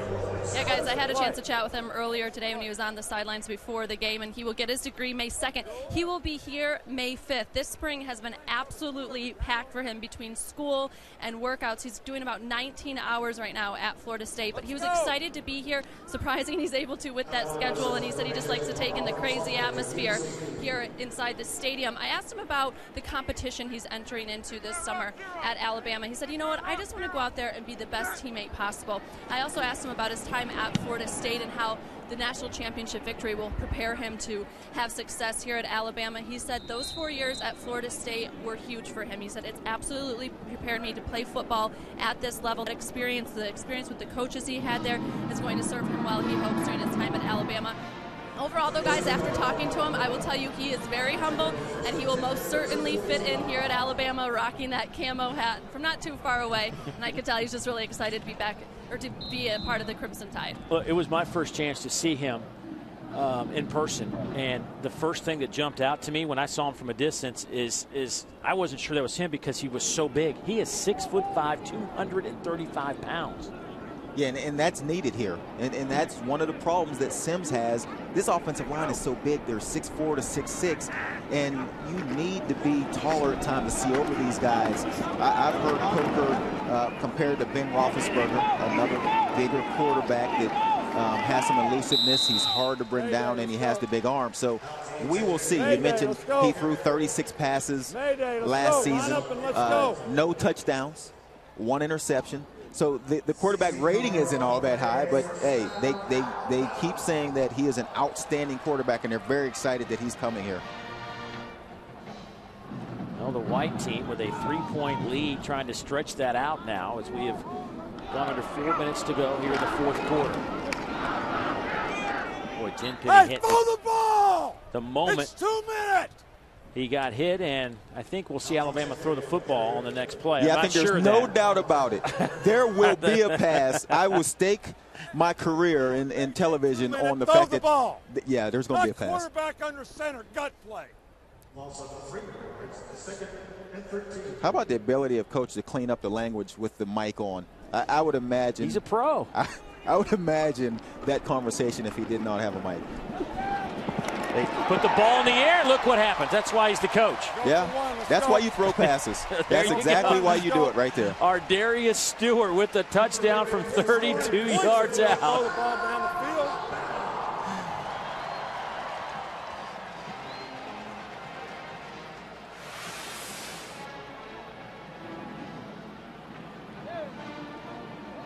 So a nice catch from Stewart, the redshirt freshman out of Fultondale, Alabama.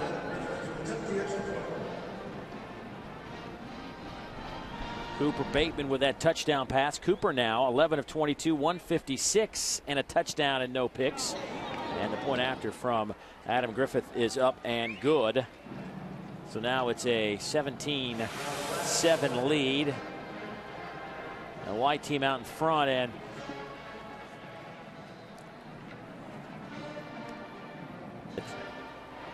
and certainly, you know, it's not just about winning this game. And Allison, what are they playing for today? Yeah, there is a lot at stake, literally, because the winner today gets to eat steaks, while the loser has to settle for beans. So the winning team gets the steaks, the baked potato, the salad, all the fixings, and the losers, including the coaches, guys, gets to eat beans. So it's a lot of trash talking that goes on, and they sit on their high horse, they eat like kings, the nice linen tablecloths, while across the room you've got the bare tables and the beans. So a lot at stake, literally. And Coach Saban, I will have you know, he always eats with the winning team. Shocking that the coach would go eat the steak. Well, actually, he just, you know, he called for the pass play, and it resulted in a touchdown. So maybe he should eat the steak. 2:37 to go in this one.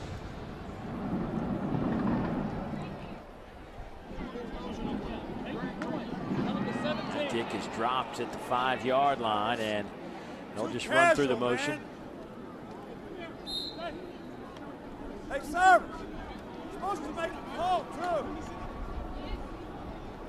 Still coaching late in the spring game. Cyrus Black back there getting an earful from his coach.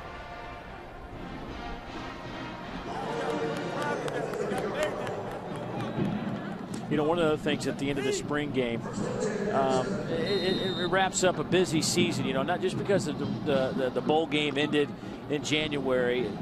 Coaches go heavy into recruiting. Then they get prepared for spring practice. And this is kind of a chance at this. There'll be a couple of days where they break down the tape and whatnot. But here's a chance, an opportunity for a few weeks for these coaches to kind of relax a little bit. And tonight after the spring game, Coach Saban brings over a lot of the Alabama staff, not just coaches, but people from around the university that are involved with the program that really do a lot for Alabama athletics. He invites them all over to his house. I think it's over 100 people to entertain him and say thank you.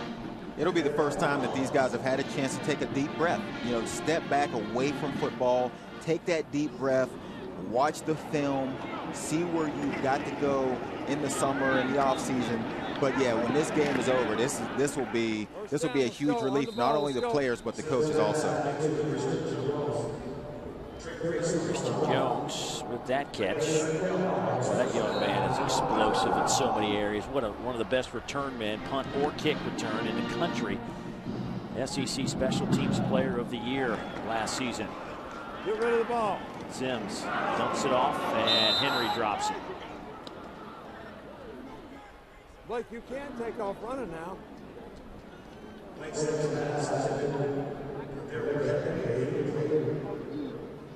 Well, I really think you hit on something. I think Blake Sims was trying to prove to a lot of people today, Joey, that he can be a pocket passer. Yep. We know he's a talented runner. They moved him to running back. He was so talented when he got here back in 2011. And I think he's kind of handcuffed himself a little bit with not moving around. That's just an added bonus with a guy like him. And that's the second time that we've heard Coach Saban say to him, you can take off running the ball. Even he's starting to recognize he's handicapping himself. That's the athletic ability right there. Make a play. That pass. He threw that to the wrong guy, but you can see the athletic ability, making a guy miss and getting outside the pocket. You could see it there. He's got to be a more natural player, and then we'll see if he can play quarterback. But as long as he tries to be something he's not, it's going to be difficult. Reggie Ragland had that interception, taking it away from Cam Sims. true freshman, early enrollee. Second interception today for Blake Sims, who looks like he'll wrap up his afternoon with the numbers of 8 for 25, 76 yards, no TDs, and 2 picks.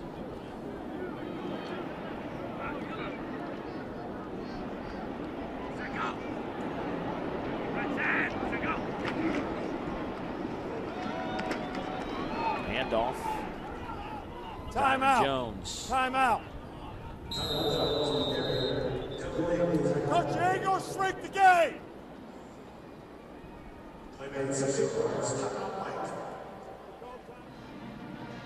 Lane Kiffin talking to Blake Sims. I'll be interested to see how this offense, when it means something, August 30th against West Virginia. The touch that Coach Kiffin will put on this offense, because you know there will be some unique wrinkles that he will bring to the table, and obviously the foundation will be pretty much what we've seen over the years under Coach Saban, but I'm sure there'll be some twists, some formation looks that teams haven't seen before. Well, of course, and I think the first piece of that puzzle is figuring out who your quarterback is, and I think that once you find that out, that'll let you know what your wrinkles are. When you find out what your starting quarterback is good at, what his strengths are, whether that's Sims or Coker or Bateman. Once that guy is in place, then you can mold your offense around that guy, and that's where your wrinkles come in. What's he strong at? Can he roll out? Can he go opposite of his throwing arm and still throw the ball? Is he arm strength? Those kind of things will dictate to you offensively what those wrinkles could be. Think about this offense last year. I mean, it wasn't like they were awful. They scored 38 points a game. They rushed for 205, threw for 248. That pass batted down the line of scrimmage. And, on the flip side of that, you talk about defense. They only gave up 13.9 points a game. That led the conference. 100 yards rushing, led the conference. They gave up 180 yards passing. That was second in the conference. They were first in total defense, but yet it wasn't good enough because I think the way it ended, they gave up 45 points to Oklahoma in the Sugar Bowl. And I think you start looking at that fast-paced offense, and you're like, teams are going to try to attack us, much like Auburn and Oklahoma did. I think you have to, because when you look at Alabama and you look at their athletes and their size on defense, you're not going to just overpower these guys very often. So you have got to find different wrinkles, different ways to beat this team and put them in a situation where either you wear down their big guys or you overpower their athletic guys, or ways you do that with this fast-paced offense. Sims will get a few more reps with 1:14 on the clock. First and 10 trips.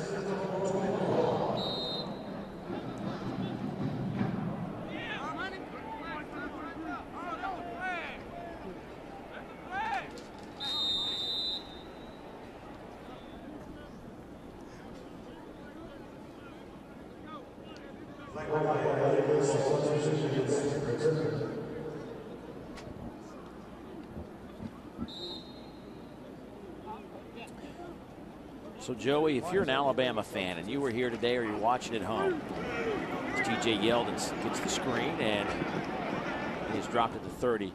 What's your takeaway from the spring game? I feel good about my defense. I feel good about my front seven, really good about my front seven. Those guys have shown some athleticism that you won't see many places. I feel really good about my running backs, which I did already coming in. I knew what those guys were. There have been some drop footballs today by the wide receivers, which is also something I saw in practice. You know, Cooper is a playmaker outside. They've been raving about what he's done, the progress that he has made. But the biggest question, and everyone has it, even before today, was this quarterback battle. And that's the part that's incomplete for me. If I showed up and I'm an Alabama fan, the part that's incomplete that I don't feel comfortable with is the quarterback battle, and also then the offensive line. You knew you had questions. When there's a freshman starting at left tackle on an offensive line that if you talked 2 years ago, there was question whether this is the best offensive line in the history of college football. All of a sudden you have a freshman starting at left tackle and an early enrollee. That says you have questions. You have depth issues on your offensive line. So those two areas are kind of scary. Well, Coach, if you've been watching, has been kind enough to let us put a microphone on him. Let's listen into some of his comments today. Come on, O, let's put a drive together. Let's go. Come on. The slot guy is wide open. The guy didn't even come down and cover him. If you throw that over route on first down, in Silver Dot, they play double sync every down. Well, what is the play? What was the play? What was the play? We're going 2 minutes. We got to throw the ball down the field. We got to go 2 minutes, and we're going to throw the ball down the field. But it's Mayday. And like we're behind in the game, which we are. Got Mayday. You got to go for it on fourth down. Let's go. Compete. Boy, TJ Yeldon dancing around. Breaks a tackle, gets it out to the 45-yard line. Gain of 15 on the play. That'll stop the clock momentarily with 36 seconds to go in this one. And the white team will be eating steaks tonight. Beans and Franks for the Crimson team, it appears. Yeldon closing in on 100 yards, 11 carries, 95 yards. Good pass over the middle. It's caught by Chris Black, and he dances around, and he'll scoot into the end zone. Touchdown for the Crimson team, 55 yards.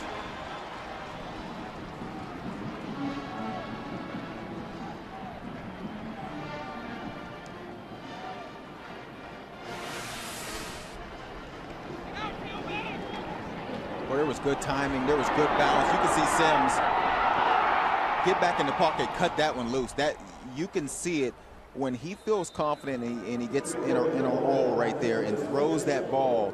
He has plenty of arm. He has the arm to be a quarterback. Now he has to bring the entire package together. Point after is up and good. Actually, no good. Misses it. Griffith misses the point after. So 17-13 with 21 seconds to go in this one. Chris Black, the sophomore out of Jacksonville, Florida, has 8 catches last year, a couple of TDs. Remember, no DeAndrew White today, another one of those receivers. When you look at Chris Black, DeAndrew White, Amari Cooper, Christian Jones, it's going to be hard for some other guys to get in there. A guy they like, Cam Sims, we saw him a little while ago, a true freshman out of Monroe, Louisiana, was considered the number 8 wide receiver in the ESPN recruiting list, 4-star prospects. I don't know that I remember an Alabama receiving corps as deep and as talented as this group is. They've always had the 1 or 2 guys, you know, that could play, but they've got 4, 5, maybe 6. I think the best, you could argue this, but I mean, I go back to Julio Jones and just what a beast he was every Saturday. Yeah, there's definitely some athleticism out wide. Athleticism in the backfield. Now you just got to get that other key part. You got to get that guy that's going to deliver the ball. And we talked about it a little bit today. There's been some drop balls on the ground, and part of that just comes, you got to get your athletes with your quarterbacks and just spend some time catching the football, and that hasn't been great here today. Red team's ball, let's go. Red team's ball. Let's go, red team's ball, let's go. Offense is up. Offense is up, let's go. Coach Saban is determined that the red team, despite what our officiating crew may say who has the football, Coach Saban says the red team has it. And I'm going to go with the coach. 19 seconds on the clock. Now, I don't know if that went to 10 yards or not. I don't know who came up with the football. It's hard to tell. But if the red team goes down and scores and wins this and they get the steak dinner, if I'm on the white team, I might have a little comment. Let's review the play. Yeah, you could be a little upset over that. I mean, Coach Saban stepped in and said red team ball, and the officials actually pretended as if they were huddling, as if they were going to make a decision.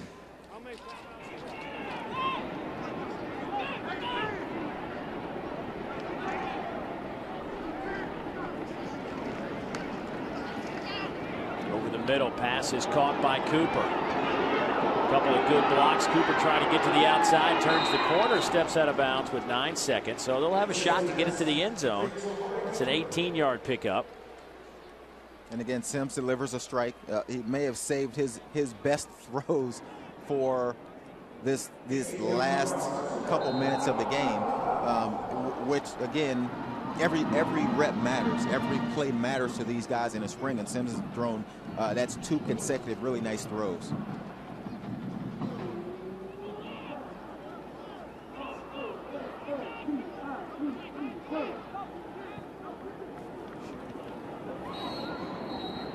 Illegal motion on Cooper on the new side. Set.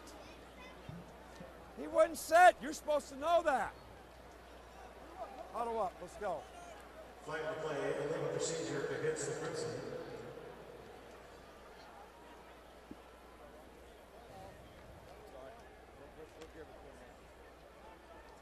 So they should reset the clock. Not that it really matters, to 9 seconds. Maybe it does matter if you're on the Crimson team. You hear me, Blake?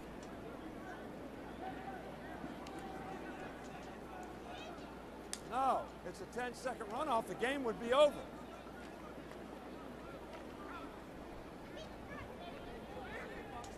Hey, the clock was stopped before.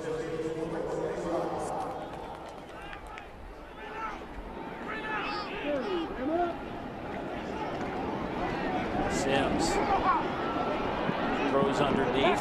Pass is caught by Black, and that'll do it. All right, let's go. You guys are over here. So the spring game comes to a close, and the white team will be eating steaks tonight. As the 2014 edition of the A-Day game is over. Lane Kiffin making his debut on the Alabama sidelines as the offensive coordinator. He will go back, assess the tape, figure out his quarterback position as we head toward August practice. So the final score, the white team wins at 17-13. For my partner Joey Galloway and Allison Williams and our entire crew here in Tuscaloosa, I'm Dave Neal saying so long from the capstone, and we hope to see you folks down the road.